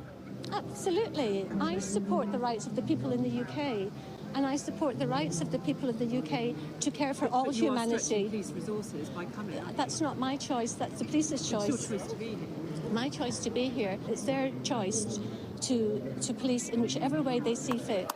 A sit-down quickly turned to arrests. Guys, pick them up. Yeah. So grab the legs. With protesters encircled and those who refused to walk, in some cases carried by officers. Demonstrations, though, resolute about their reasons for being detained. The Jewish community have said people are tone deaf. There's something so funny about British police being like, hey guys, we could be doing something more important like protecting synagogues, which is true, okay, instead of you guys forcing our hands to arrest you for literally a reason that we all understand is bullshit. Okay, go protect the Jewish community then. What the fuck do you mean? Like, there's nothing funnier than the cops being like, listen, we could be protecting the Jewish community by placing our officers outside of synagogues, and instead we are choosing to protect the Jewish community by arresting 84-year-old pensioners for holding up a placard. Like, what are you saying? Yeah, that's the point. Go do the thing. Go do the other thing, dumbass. What the fuck? Literally no one thinks you should be doing this. I don't even think you think this is the appropriate response. Like, who in the UK is like, no, this is a great idea. We should keep doing this. Like, why are you making me arrest you? Why can't you just stop? Fucking awesome. And it's great. Like, I thought this was also, this is protecting the Jewish community as well. Okay? This is just as important as putting cops outside of synagogues. This is how we protect the Jewish community, by arresting Jews, by the way. Like, in some of these instances, the people that are arresting are Jews themselves, too. For holding demonstrations so soon after the Manchester attack. But there's not a genocide taking place, is there? If there was, I'd be on... All your money, I've got your bag. Okay. In a separate bag. That's okay. Sorry, I'll have to continue being arrested. As police stepped up their presence around... Dude, that's crazy. Dude, British media are demons, dog. You will never convince me that they're human beings that are doing this, okay? Like, you are a straightforward demon. You got an old-ass motherfucker getting arrested on the ground, okay? And your question is, don't you think this is an inappropriate time to be protesting genocide? Like, he's in the process of getting arrested. Have said people are tone deaf for holding demonstrations so soon after the Manchester attack. But there's not a genocide taking place, is there? If there was, I'd be on... All your money, I've got your bag. Okay. In a separate bag. That's okay. Sorry, I'll have to continue being arrested. As police stepped up their presence around synagogues, the policing minister defended the mass arrests in central London. The Prime Minister had urged people to just take a moment this weekend to remember those people who've lost their lives in the terror attack. And some people, I think, have paid attention to what's been said, others haven't. It's been a challenging day for London's police force, with supporters of the banned group Palestine Action pledging to continue their protests. Lisa Holland, Sky News, Central London. I can't believe it. Watch this insane clip from the courtesy of Greenpeace UK. Just look at the double standard. In the UK, you can openly cheer for the killing of babies and say they support genocide. But if anyone dares to support Palestine Action against genocide and say stop killing children, they'll be arrested on the spot. Arrest me for supporting a genocide? Will you arrest me for supporting a genocide? Can you start moving towards... I support a genocide and you're getting arrested. I'm supporting a genocide and I'm not getting arrested. She is protesting against a genocide. She is getting arrested. I'm here to defend our jury's Palestine Action process to see what... Oh my God. That's crazy. That's actually a very interesting approach. I mean, it does genuinely show how fucking stupid that is. Stop saying British Hassan. Okay, calm down, everybody. Not every dude with fucking a red beard, brown hair, and you know, glasses is me. Okay. Will and won't get you arrested in Britain today. I'm supporting the killing of babies and innocent men and innocent women. I'm supporting the war crimes of Netanyahu, and I'm wondering if you'll arrest me. No, you've got freedom of expression, freedom of speech. That's all I've got to say. So fantastic, isn't it, that I can stand here openly supporting a genocide and I won't get arrested? The police are so nice to people that support genocide. You're protesting against a genocide, yes? Yes. Well, you're doing it all wrong because you're going to get arrested. Okay. So I'm against the genocide. They're going to arrest me. You've been walking around telling the police you support genocide, you support the killing of Palestinian women and children, and then arresting you. I can walk completely free. It's ridiculous. I'm supporting the Israeli government and supporting a genocide, and I'm not getting arrested, but you're getting arrested. I support the bombing of hospitals. I support the enforced starvation of Palestinians.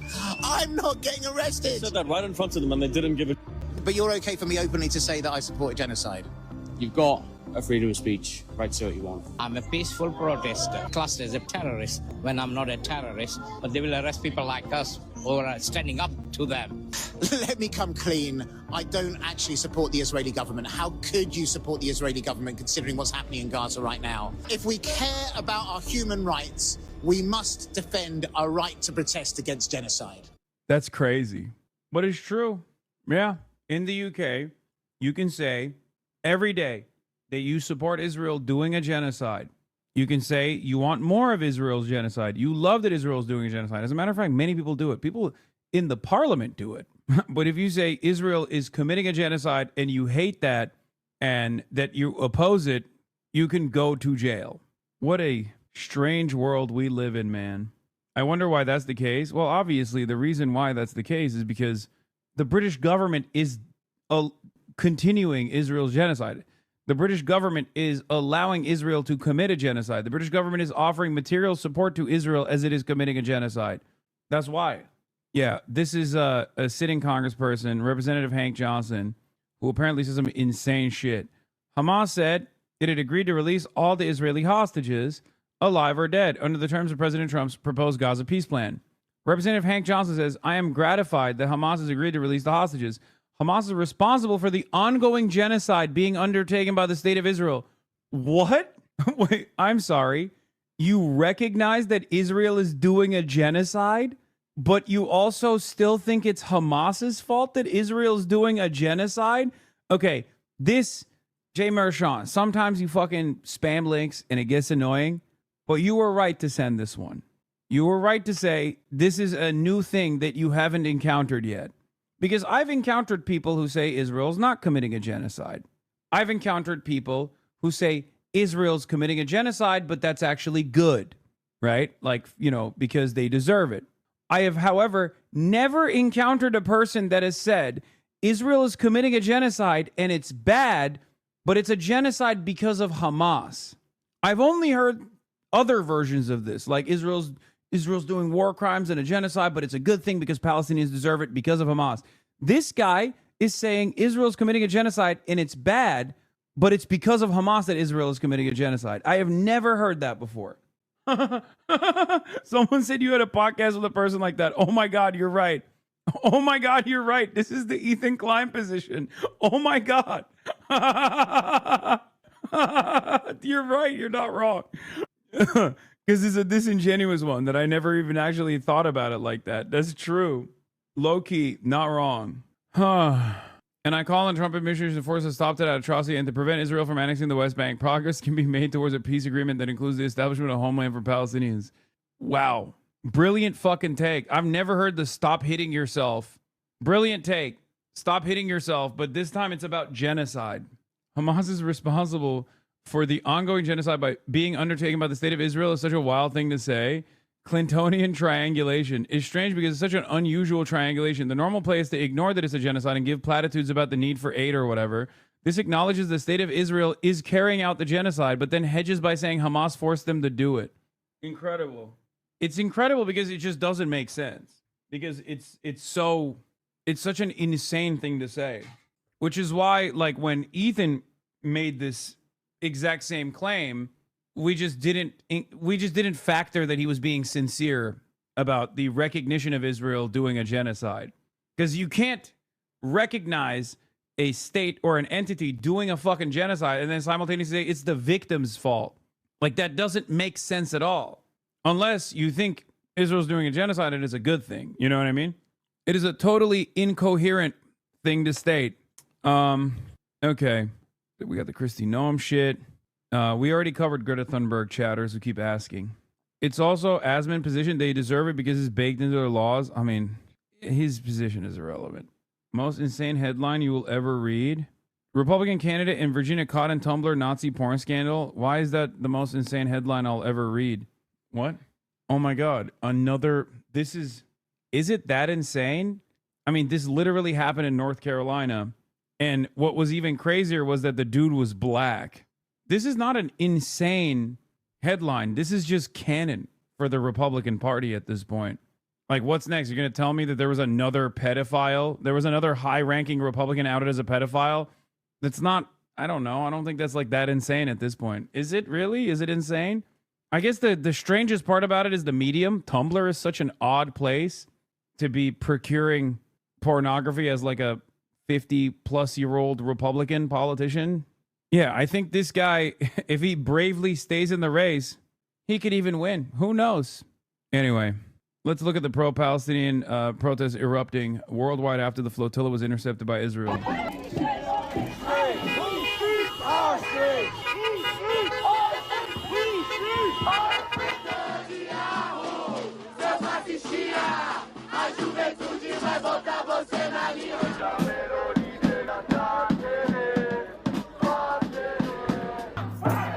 Came to protest against the. I will say the interesting thing about the Italian protests have been the ages represented in the Italian protests.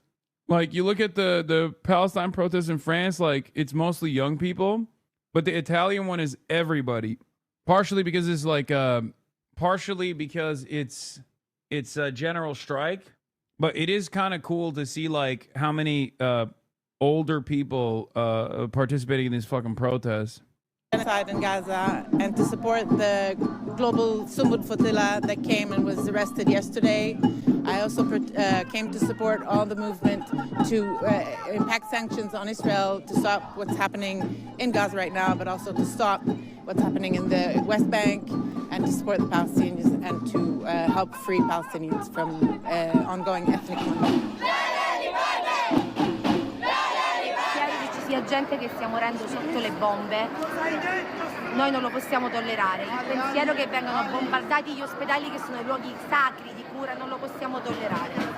Gente que está en la flotilla ha tenido el suficiente coraje de dejar todo lo que tiene en. Bro, what's crazy about the Italian protest, by the way? A fucking police union joined the protests, I heard. A fucking police union joined the fuck Israel protest, bro. Are you joking? That is fucking insane. A police union also participated in the general strike. Guys, I don't think you understand. Like, this isn't on some fuck cop shit, okay? The reason why this is significant is because police are not supposed to strike against, police are not supposed to strike alongside striking workers. Their job, literally, definitionally, is to fight against striking workers, okay? That is their most consequential, most important aspect of their job. That is why they have so much power, because they protect capital. And they're supposed to squash any sort of discontent and disruption. So for them to also join in on a general strike is very strange. Vive para ir a ayudar a esa gente, no es que podemos dar nuestra voz, tendríamos que darles ese apoyo, tener el coraje menos salir a las calles. Oh, my shirt says rooted in Arabic, I know. Estamos con él. A gente realmente partilha medicamentos, anestesia, anestésicos, alimentos para, leite para as crianças, e eles são sequestrados em águas relacionais, o que é crime. Let Gaza live. Stop the bombs. Stop the bombs. The bombs need to stop. They can't. All these experts keep saying we're running out of bombs. How many trillions of dollars are we in debt? Look at our people living on the streets in America so we can bomb and kill other people. That's ridiculous and sickening. That's why I'm here. I'm not Palestinian, not Arab. I'm just an American that believes what's right is right and that good should prevail. Garda pepper sprayed pro-Palestine protesters today when they tried to block off the port to prevent Israeli goods from entering Ireland. Ugh. Yeah. I mean, look, this is why mass mobilization is very important, okay? Mass mobilization is very important because it gives others the confidence to also go out to the streets. And it's also important because, like, there are far too many of us as opposed to how many of them exist, okay? There are more of us than there are of them. It's that simple. There are more anti-genocide people than there are pro-genocide people. They can't arrest every single person. They just can't. They can't do that. No matter how hard they tried. That's why the Palestine Action protests in the UK are also very important. AIPAC candidate turning out the crowds in Michigan too. Wait, what? AIPAC candidate? Dem establishment and AIPAC's preferred candidate for Michigan Senate speaking before 2 people. Oh my God. This is Dr. Abdul Sayed. Dr. Abdul Sayed's major op. The one person standing is a tracker. Yikes, please tell me that was 30 minutes before the showtime. Well, I'll tell you this. She's on stage and it's not a sound check. This is the one that Senate Dems are going to fundraise for in the middle of the shutdown. Yeah. They do not want our boy Abdul to take this slot. Okay. Big protest in LA for immigration and now one outside of Israeli consulate. Lots of movement in Los Angeles this week. Damn. I leave LA for 1 second and y'all decide to mobilize. DSCC chair Kirsten Gillibrand is hosting a Tuscan European-style Napa retreat with spa treatments, a wine cave tour, and a dinner featuring Michigan Senate candidate Haley Stevens, likely scheduled right in the middle of a government shutdown that threatens jobs of thousands of fucking workers. Oh my God. That's who she's fundraising for. Haley fucking Stevens. Haley Stevens. A random Zionist is going to say you're advocating for a mass mobilization and you're a terrorist. I don't give a shit. People say that all the time. They can suck my dick. Democrats are so busted, bro. They do not want to win. They want to keep things going. They just want to make sure that they still have Zionists that are in charge of the party. They do not care about democracy. They will throw it away. Hi, quick message from Portland. Could you please ask the helicopter that keeps flying in circles over my house at 2 a.m. to stop so I can sleep? Okay, you got it. I'll give a call to the Portland Commie Antifa police force. I just, who is this for, man? I mean, Israel. It's for Israel. That's who this is for. This is just for Israel. What time are you starting stream tomorrow? Tomorrow's stream is going to start very early for LA time. It is going to start, tomorrow's stream for GP3 is going to start at, I think, 3 a.m. LA time. Or it may be, 3 a.m. LA time? Yeah, I'm pretty sure 3 a.m. LA time. And it's going to go on from 3 a.m. LA time until a little bit after 7 p.m. LA time. So it's going to be from 3 a.m. PST all the way to, we're going to start with the qualifiers, which are starting at 12:30 French time. Yeah, 12:30 French time is when the qualifiers start, and the last race ends. Like the race ends and the podium thing starts at 7 p.m.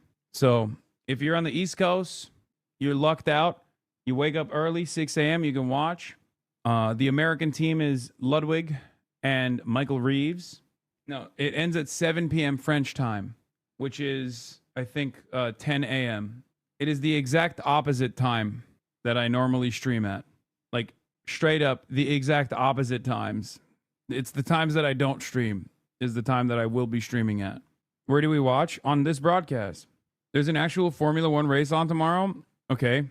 There's also a Formula 4 race that will be broadcasted on this channel. This Formula 4 race will have some content creators that you know and some content creators that you will get to know. Some French content creators, some Spanish content creators, and also Ludwig and Michael Reeves. The Spanish-speaking broadcast will be hosted on eBay's channel. The French-speaking broadcast will be hosted on Squeezy's channel. And the English-speaking broadcast will be hosted on my channel and Pokemon's channel. I will be commentating, despite the fact that I am not exactly the most knowledgeable on racing. Alongside Pokemon, we'll have other guests on as well. The Yard's very own Slime and Nick will be on as roaming guest hosts. And we will have some surprise guests on the broadcast as well, including French content creators like Etoile and numerous others.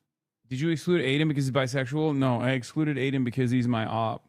As he has turned to political commentary himself, he has become my enemy. And also because he's bisexual, and therefore obviously also my enemy for that reason, because I am a foe to the LGBTQ community. Are you going to be streaming on Monday? I guess you need time to go back to us. Yes, I will be streaming on Monday. However, that is, of course, if I don't get fucking arrested upon my return to the United States of America. They answered the call of the unions, gathering at Rome's central station. Students, workers and ordinary Italians joining a nationwide general strike to protest Israel's interception of the Gaza Aid Flotilla. 40 Italians were on board, including opposition MPs. But for people here, solidarity stretches past national lines.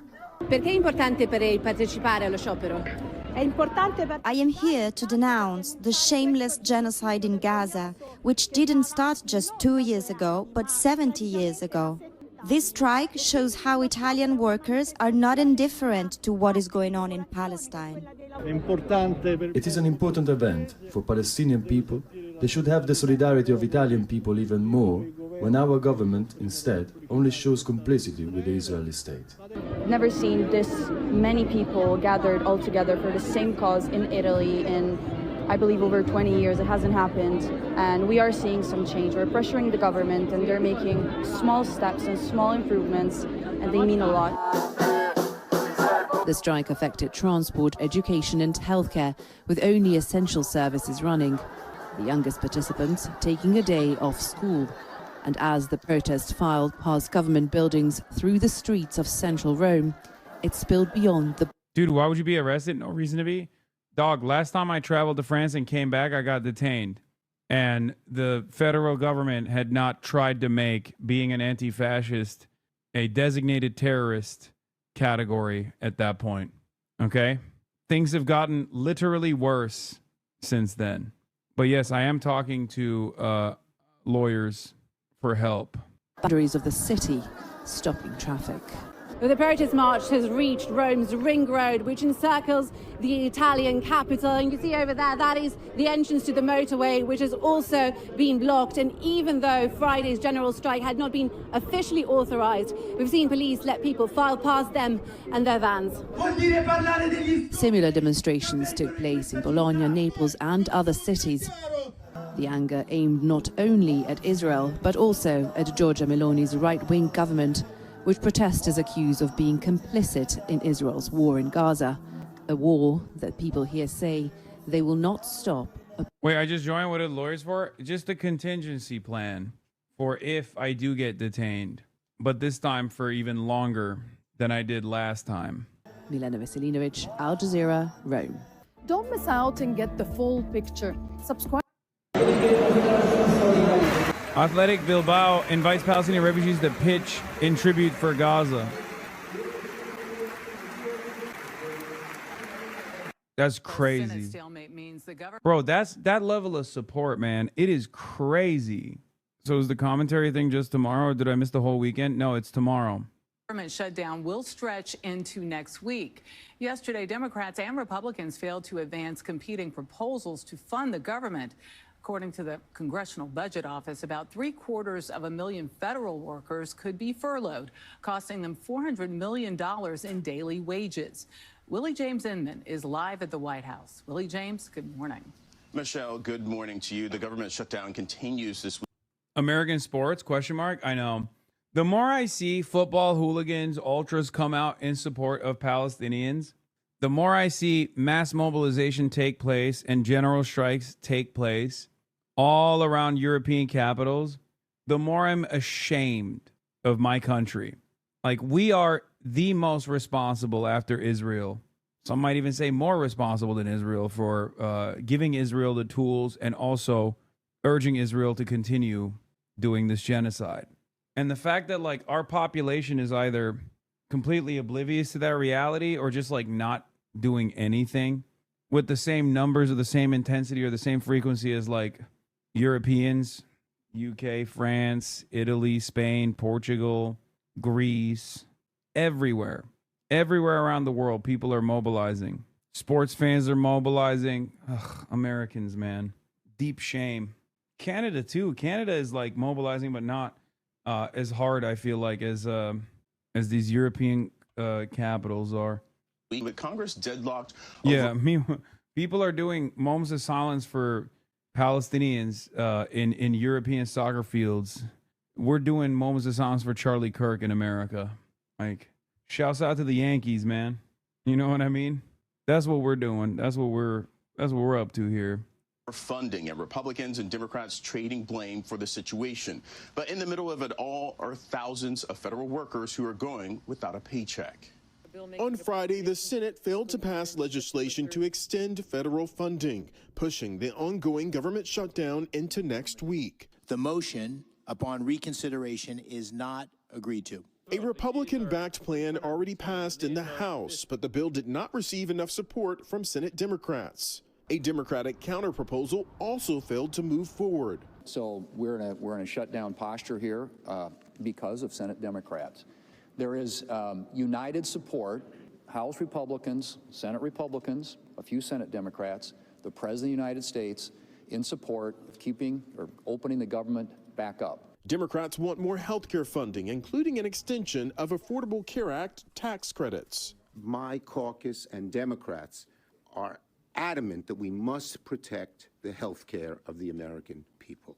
House Speaker Mike Johnson canceled plans for the chamber to return to Washington next week, a move that effectively puts pressure on the Senate to act. So the House will come back into session and do its work as soon as Chuck Schumer allows us to reopen the government. That's plain and simple. As Congress remains at a stalemate, federal workers are furloughed and are not being paid. Meanwhile, the White House is floating possible mass firings during the shutdown. Look, the Office of Management and Budget, as we've said repeatedly, is working with the agencies and our cabinet secretaries to identify where cuts unfortunately can and have to be made.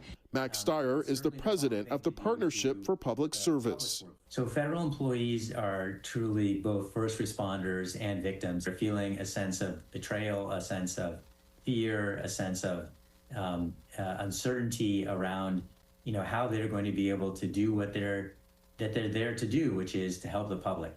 As negotiations continue, sources tell CBS News House Republicans will hold a call over the weekend. Both chambers are in recess for now. Michelle? Willie James, thank you. President Trump is ordering a review of Oregon's federal funding as Antifa chaos continues in Portland. Meanwhile, radical agitators have spent nearly 100 nights straight laying siege outside the city's ICE facility. Chanley Painter is here with all the details. Chanley. Hey, good morning. That's right. Trump's announcement coming as the violent anti-ICE clashes persist in Portland since early June. White House Press Secretary Caroline Leavitt saying this, watch. President Trump will end the radical left's reign of terror in Portland once and for all. The president has directed Secretary Hegseth to provide all necessary troops to protect war-ravaged Portland and any ICE facilities under siege from attack by Antifa and other left-wing domestic terrorists. This is not peaceful protesting. This is left-wing anarchy. ICE's Portland director says the facility is under constant attack with little help from local police because of political directives from city leaders. And the nightly protests have escalated beyond just chants and signs. Bottle rockets are striking ICE buildings, rocks are shattering windows, lasers targeting officers' eyes, and barricades blocking vehicles. Dog, what you're describing is at most a fucking nuisance. What you're showing, on the other hand, is military gear wearing cops beating the fucking doorknobs off of tax-paying citizens while deploying chemical weapons on them. Like, the disproportionality here is so severe. And what's crazy is that Americans don't realize that. Like, they have no way of looking at the situation and being like, okay, so you're telling me that these guys are throwing like bottles and stuff, and then the cops come in with chemical weapons that are banned in combat and deploying said chemical weapons as a mechanism for crowd control against tax-paying citizens while they got like military gear on? I don't know. You see this fucking insane video that went mega viral? Oh, I did. Yes, I did. Portland ICE agent jumps into a brawl to pepper spray a frog in the ass. Except people are laughing about this. But what's crazy about it is like that literally is a fucking is for breathing. He identifies the one area for like air to come in and out of the fucking costume and then pepper sprays it. Like he's hotboxing the dude, turning it into a fucking gas chamber. It could have killed him. This is the siege on Portland. America for Americans.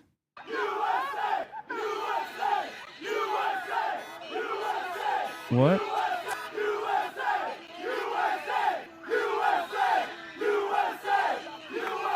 I'm confused by what this is. America for Americans, we are asleep no longer. Why does the Department of Homeland Security's Twitter account constantly post like, oh, this is in front of an ICE facility? That's so funny. Wow, sick, man. Hell yeah, dude. You guys have a real movement right there. No, but what the question is, why does the Department of Homeland Security constantly post like AI Nazi shit, but in the lamest way possible too? They constantly post like a fucking groiper. Like they post like friend memes. They post shit like this. Like they post like an angsty teenager. Meanwhile, they're the social media apparatus for an incredibly violent tool of the federal government. I don't understand it. Like, who is this PR for?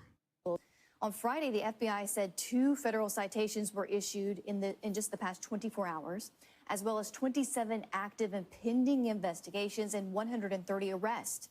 Following 100 days since agitators have laid siege to that ICE facility, Portland FBI is posting this quote: "We continue to work with our partners to investigate instances of violence and destruction of property and hold those individuals accountable." And meanwhile, in Illinois, protests also persist there, guys, as federal agents announced the arrest of more than 1,000 illegal aliens as part of Operation Midway Blitz, a sweeping crackdown they launched earlier this month. Guys, back to you. I'm Steve Doocy. I'm Brian Kilmeade. And I'm Ainsley Earhart. And click here to subscribe to the Fox News YouTube page to catch our hottest interviews and most compelling analysis.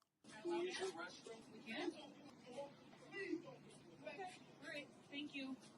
Interesting. That's what Governor Pritzker says is cooperation in keeping people safe.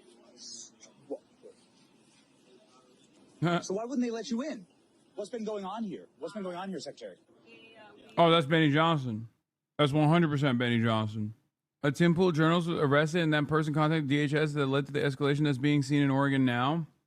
Coming to go out and do some operations to pick up some guys with criminal convictions on them, and the city police wouldn't even let us use a restroom. And you were just blocked by a worker here for the city? A worker at the municipal building here in Broadmoor would not allow us to go in and to use a restroom at the police station. So as much as these local leaders and governors talk about cooperating and having the backs of our law enforcement officers, this is what we have to put up with every single day. And all we're doing— No, they literally say they don't want you there, actually. So they're abiding by the wishes of their constituents. And nobody's out here being like, please come to Illinois. As a matter of fact, they've made it clear. They're like, don't come to Illinois. We don't want you here. Just getting criminals as terrorists and cartels and gang members off the streets to make families safer. It's ridiculous. I mean, is impeding law enforcement? I mean, this is a real problem around here. Impeding law enforcement? What, not letting Kristi Noem piss in the fucking police precinct is not impeding law enforcement, dude. These guys are so funny. You are tactically engaging in a kinetic action that is impeding and obstructing my piss. As an honorary member of law enforcement, you are impeding on law enforcement activity. This is criminal misconduct. Please allow me my moment of reprieve. I must tactically disassemble my bowel movements. When do you stream F4 Twin? In a couple hours, basically. I'm so proud of our officers that deal with this every single day. They know that Our officers that have to hold their pee-pee every single day. We're so proud of them. We're so proud of them. They're brave big boys. They are brave big boys for being able to hold their pee-pee in without having to go to the nearest precinct. As a matter of fact, they use tactical diapers. How do you move your setup so fast and everywhere in every country and stream every day? Because I'm the fucking GOAT. But thank you for asking. Finally, somebody recognizes all the fucking work we put in around these goddamn parts so you can get all the news that's fit to print. Wow. Municipal Broadview Building. Christina Coleman, she has the latest on this morning's attack on law enforcement in Illinois. Christina. Hi, John. DHS Assistant Secretary Tricia McLaughlin says law enforcement officers were boxed in by 10 cars this morning in Broadview, Illinois, the very same area where anti-ICE crowds have been gathering for days. She said, quote, agents were unable to move their vehicle and exited the car. One of the— Random thought. Y'all ever think Hassan hides him needing to take a shit as a pee break? No. Because I can't I can't shit that fast. I love that this is a real image. Oh my God. So he was actually playing. Y'all said he wasn't. Y'all said he was not playing. He actually was playing. You've never had the poop during a broadcast? No, I have.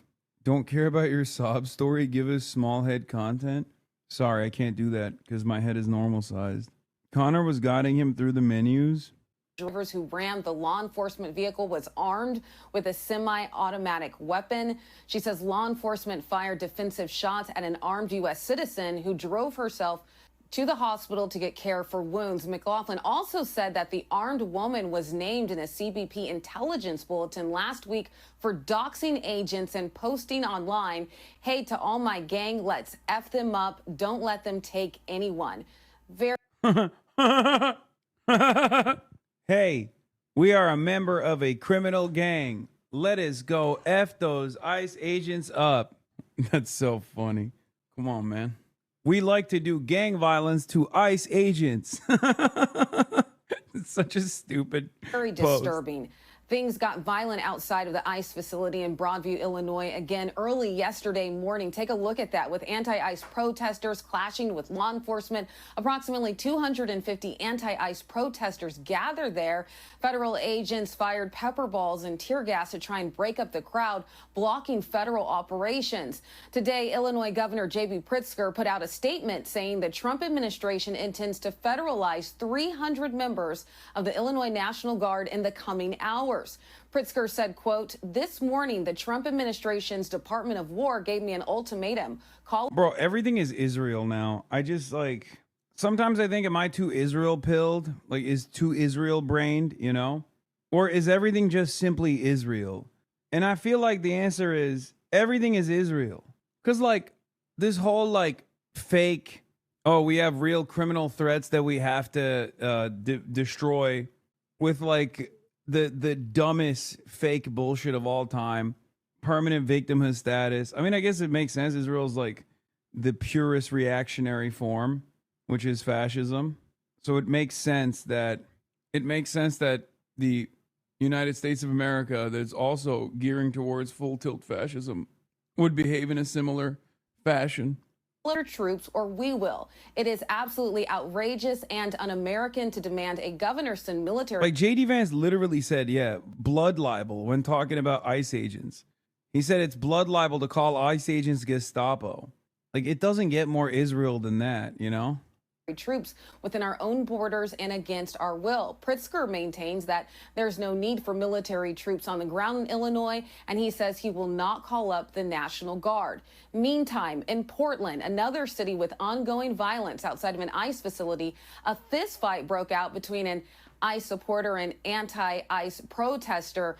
You could see there in that video that was a conservative influencer who had been arrested by Portland police. Explained to our Bill Malugin what had happened. He has since been released. But there you go. You could see that fist fight between that ICE protester and anti-ICE supporter. There you go. There you see him laid out. That's just some of the ongoing violence there. Now, federal authorities say local politics is impacting police involvement. Take a listen. Unfortunately, local police has been restricted from responding or cooperating at all with federal authorities, which is completely absurd.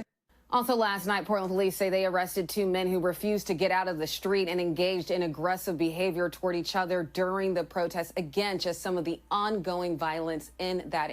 So what happened there? Is that the journalist? The Tim Pool guy? No, right? The Tim Pool guy was like, yeah, not only did they pepper spray the frog costume like vent, like the inflator, specifically to suffocate the person in the frog costume. But look at this video. I saw this one too. Yeah, she kept saying, "You're fucking stupid. You're fucking stupid." And then the response was to pepper spray this person like that close to their face, which, by the way, these guys know will absolutely have permanent damage. Hey, this is the live created. Oh shit. Big tough guy, man. You're a big man, little guy. This one's really bad too in Chicago. Step back. Step back. He's not doing anything. You're seeing that. Oh! Like, what's the purpose there? Like, that's just straight up assault. You understand? That's all this is. That's just straight up assault. Like, this is the thing that really pisses me off about Americans, because like Americans will look at this and be like, well, he didn't listen to a lawful order by a cop. Like, these are supposed to be human beings and also public servants. Like, they're not fucking gods. Okay? They don't get to just like beat the shit out of people who hurt their feelings. Okay? You don't get to do that. Nobody gets to do that. And you know who especially doesn't get to do that?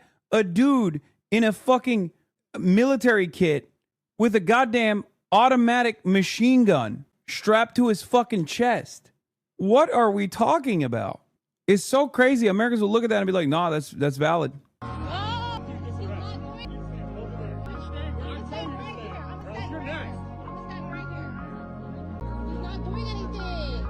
ICE agent used tear gas to speed up traffic in Chicago. ICE gassed a 2-year-old because they were mad about the traffic. They are on a terror spree. What? ICE deployed tear gas on crowded public street because they were upset being stuck in Chicago traffic. A 2-year-old child required medical care after inhaling the chemical agent. Adults were vomiting on the sidewalk. Local elementary school was forced to lock down for recess due to the presence of agents. People in nearby cars reported that the tear gas caused their ears, nose, and mouth to run after chemicals seeped into vehicles despite windows rolled up. The incident occurred close to Funston Elementary School in the Logan Square neighborhood in Chicago, Illinois. Fuck you, you fuckers. Fuck you, bitches. What the fuck? Well, I look at this and I feel protected, you know? I look at this and I see our brave law enforcement officers doing a grand old job, you know? I mean, like these guys get paid with our taxes, by the way. Just remember that. Okay? They're public servants, supposedly doing all this for our best interests, okay?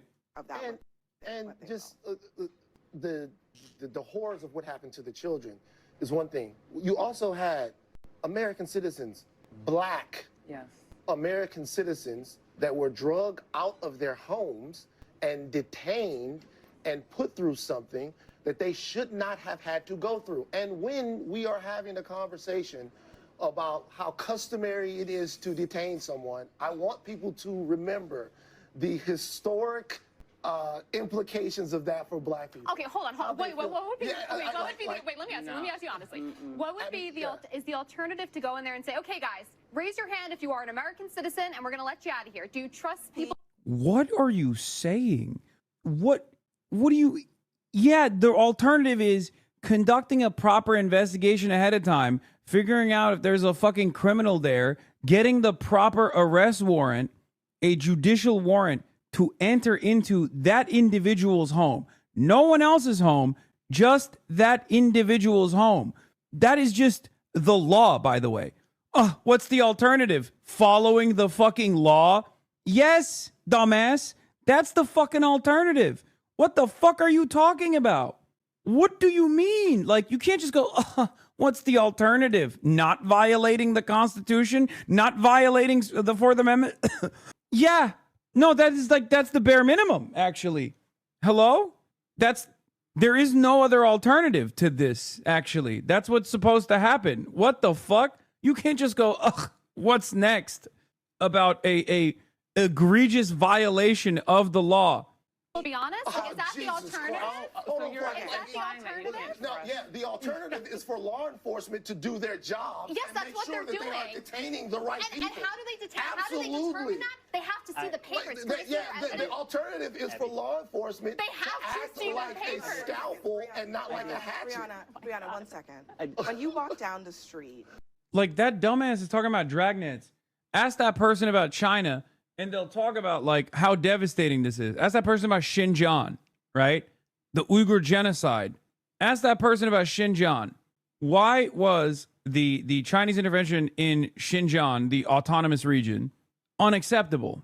At least from my assessment, because these guys will go above and beyond and say they were like, you know, slaughtering Uyghurs by the millions and like eating their organs or whatever the fuck. But like as far as mass surveillance and mass detention, that was the problem. It was dragnets portrayed as a counterterrorism initiative. It was literally what the administration is doing.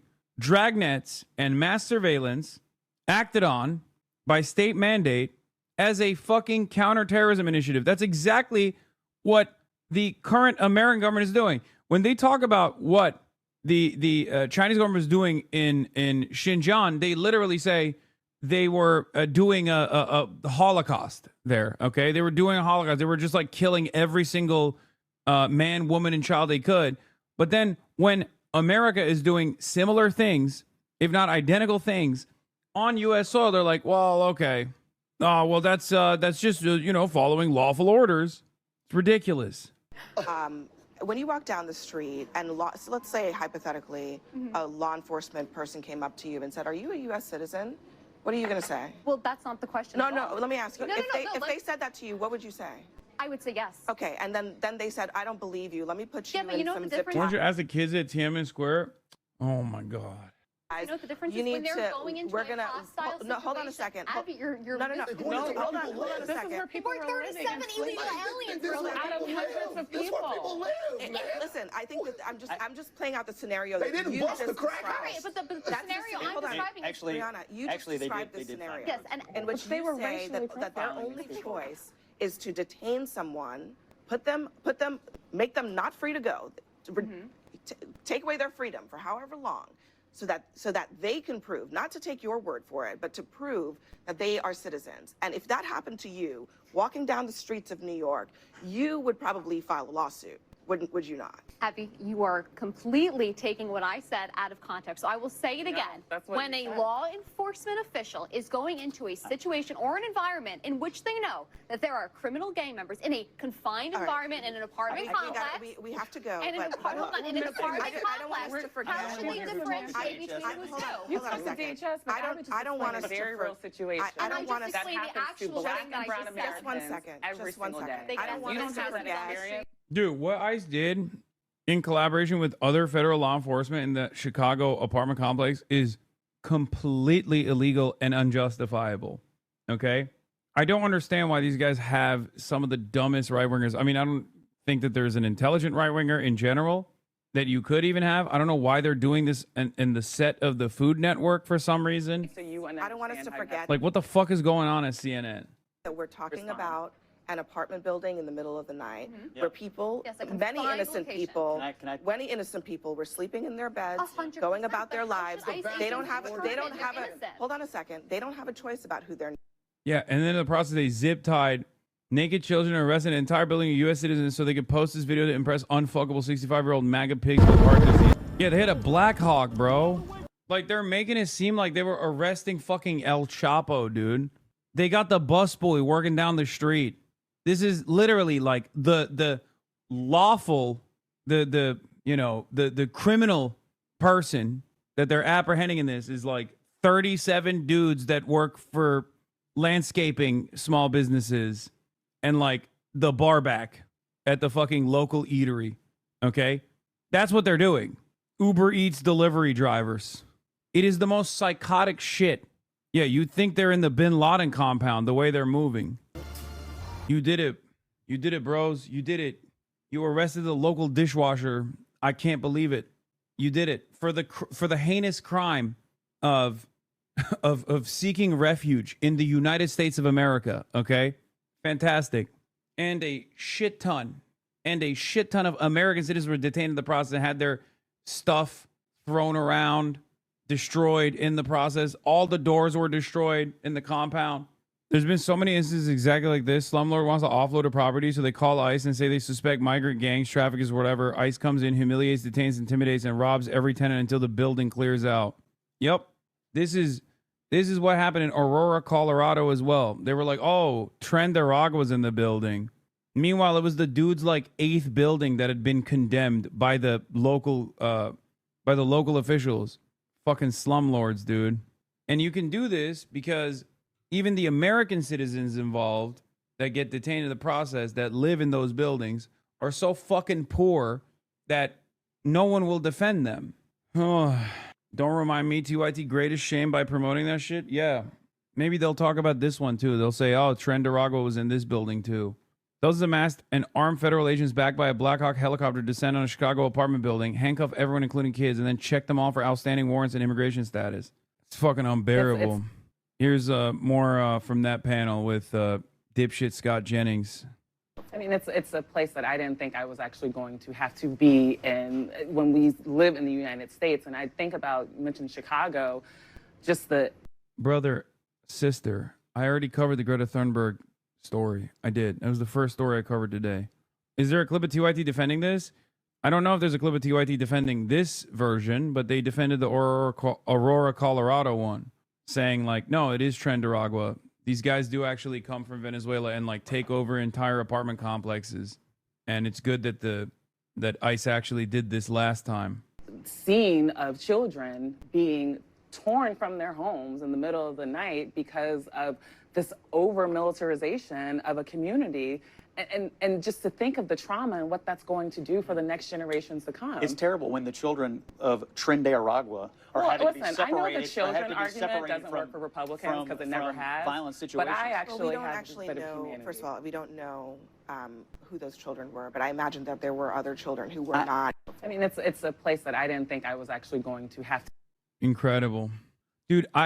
I think one of the craziest parts about all of this is that people just don't realize that we have normalized some of the most abnormal shit in this country, and every day things get worse.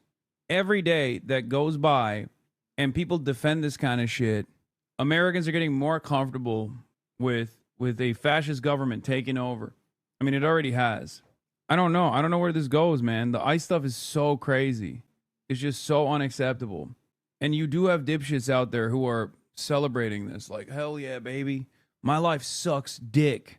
So I'm glad when I think about like a random person who has even less than I do getting fucked over, because I'm fearful of that person. I'm fearful that they're brown and therefore scary, horrifying stuff.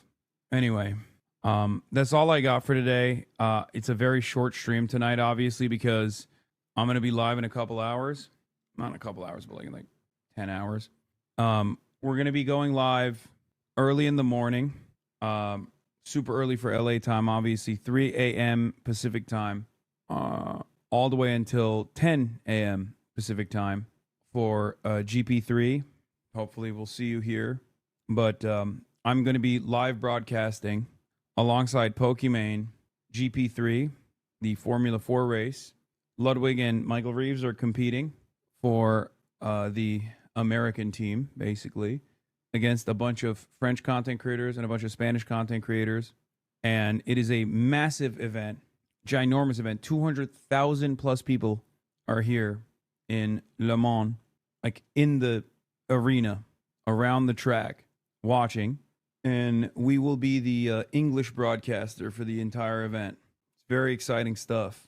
I'm going to try to go to bed early tonight, hopefully, so I can wake up early and then live broadcast that.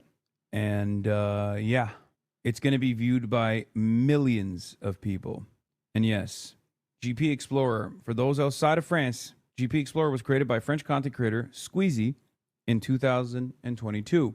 The idea was bold: gather some of the biggest content creators and streamers, put them through months of real motorsports training, and let them compete in a professional level Formula 4 race. Formula 4 is the first official step in single-seater racing after karting. These cars are lightweight, fast, and purpose-built for competition, nothing like a modified road car. Driving one requires precision, courage, and plenty of training. That's why each creator spends months preparing, learning real racecraft, and getting licensed to race.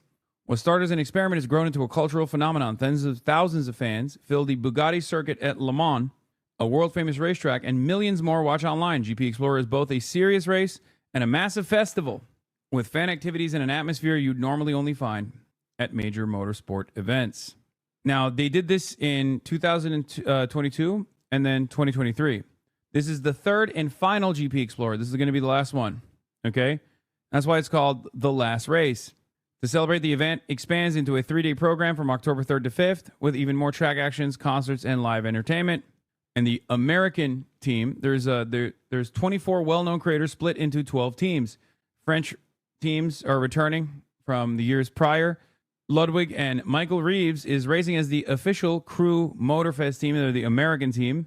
And if you want to see the event program, free practice starts at 8:30 a.m., 11:30 p.m.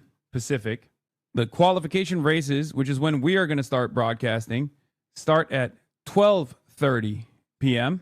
Or not 12:30, sorry, 3:30 a.m. Pacific time, 6:30 a.m. Eastern time. And the actual race is going to be at 9 a.m. Pacific time or 12 p.m. Eastern time. You can watch Le Mans in person. There are plenty of ways to follow GP Explorer. Official French stream is going to be on Squeezy's Twitch and YouTube channels. International streams are going to be the English stream is and Pokemon's Twitch channel will feature the English broadcast, and the Spanish one will be on Ebai's Twitch channel. Between you and Pokemon, the knowledge of cars isn't really that compelling. Law. Is Ebai a fucking knowledgeable race car driver, dumbass? It's content. It's also not like professional sports. These are not professional drivers either. Okay? Predict now the winner. It's gonna be I think it's gonna be the Spanish dude. Famous petrol head Ludwig. Yeah, Ludwig, who has crashed 2 Vespas. Reeves wins. Easy. Mark my words. I have hope, but for those unfamiliar with open wheel racing, free practice is the opportunity for drivers to get used to track conditions, while qualification is a time trial to set your best lap time, which determines the starting grid. It's the first chance to see how drivers are stacking up before the race. Great way to familiarize yourself with the turns as well. Yeah.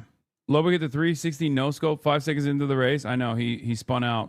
Michael Reeves literally drove a car with his mind. He will win. Well, I'm going to be very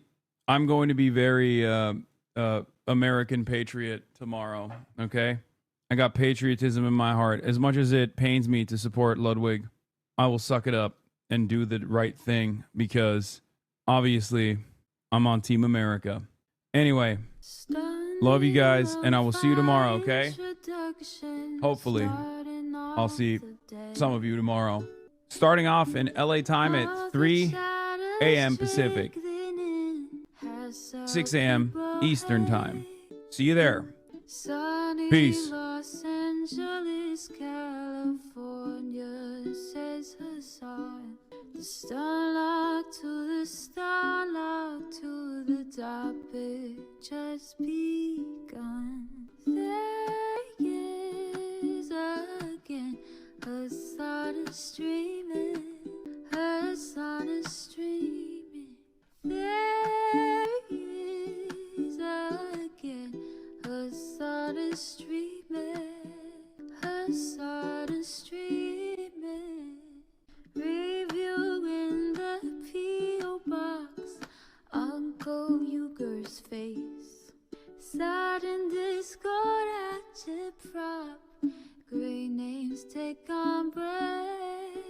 Tiny Bernie Sanders, LGBTQ Air Force. The whole left at your fingertips, Ane at your door.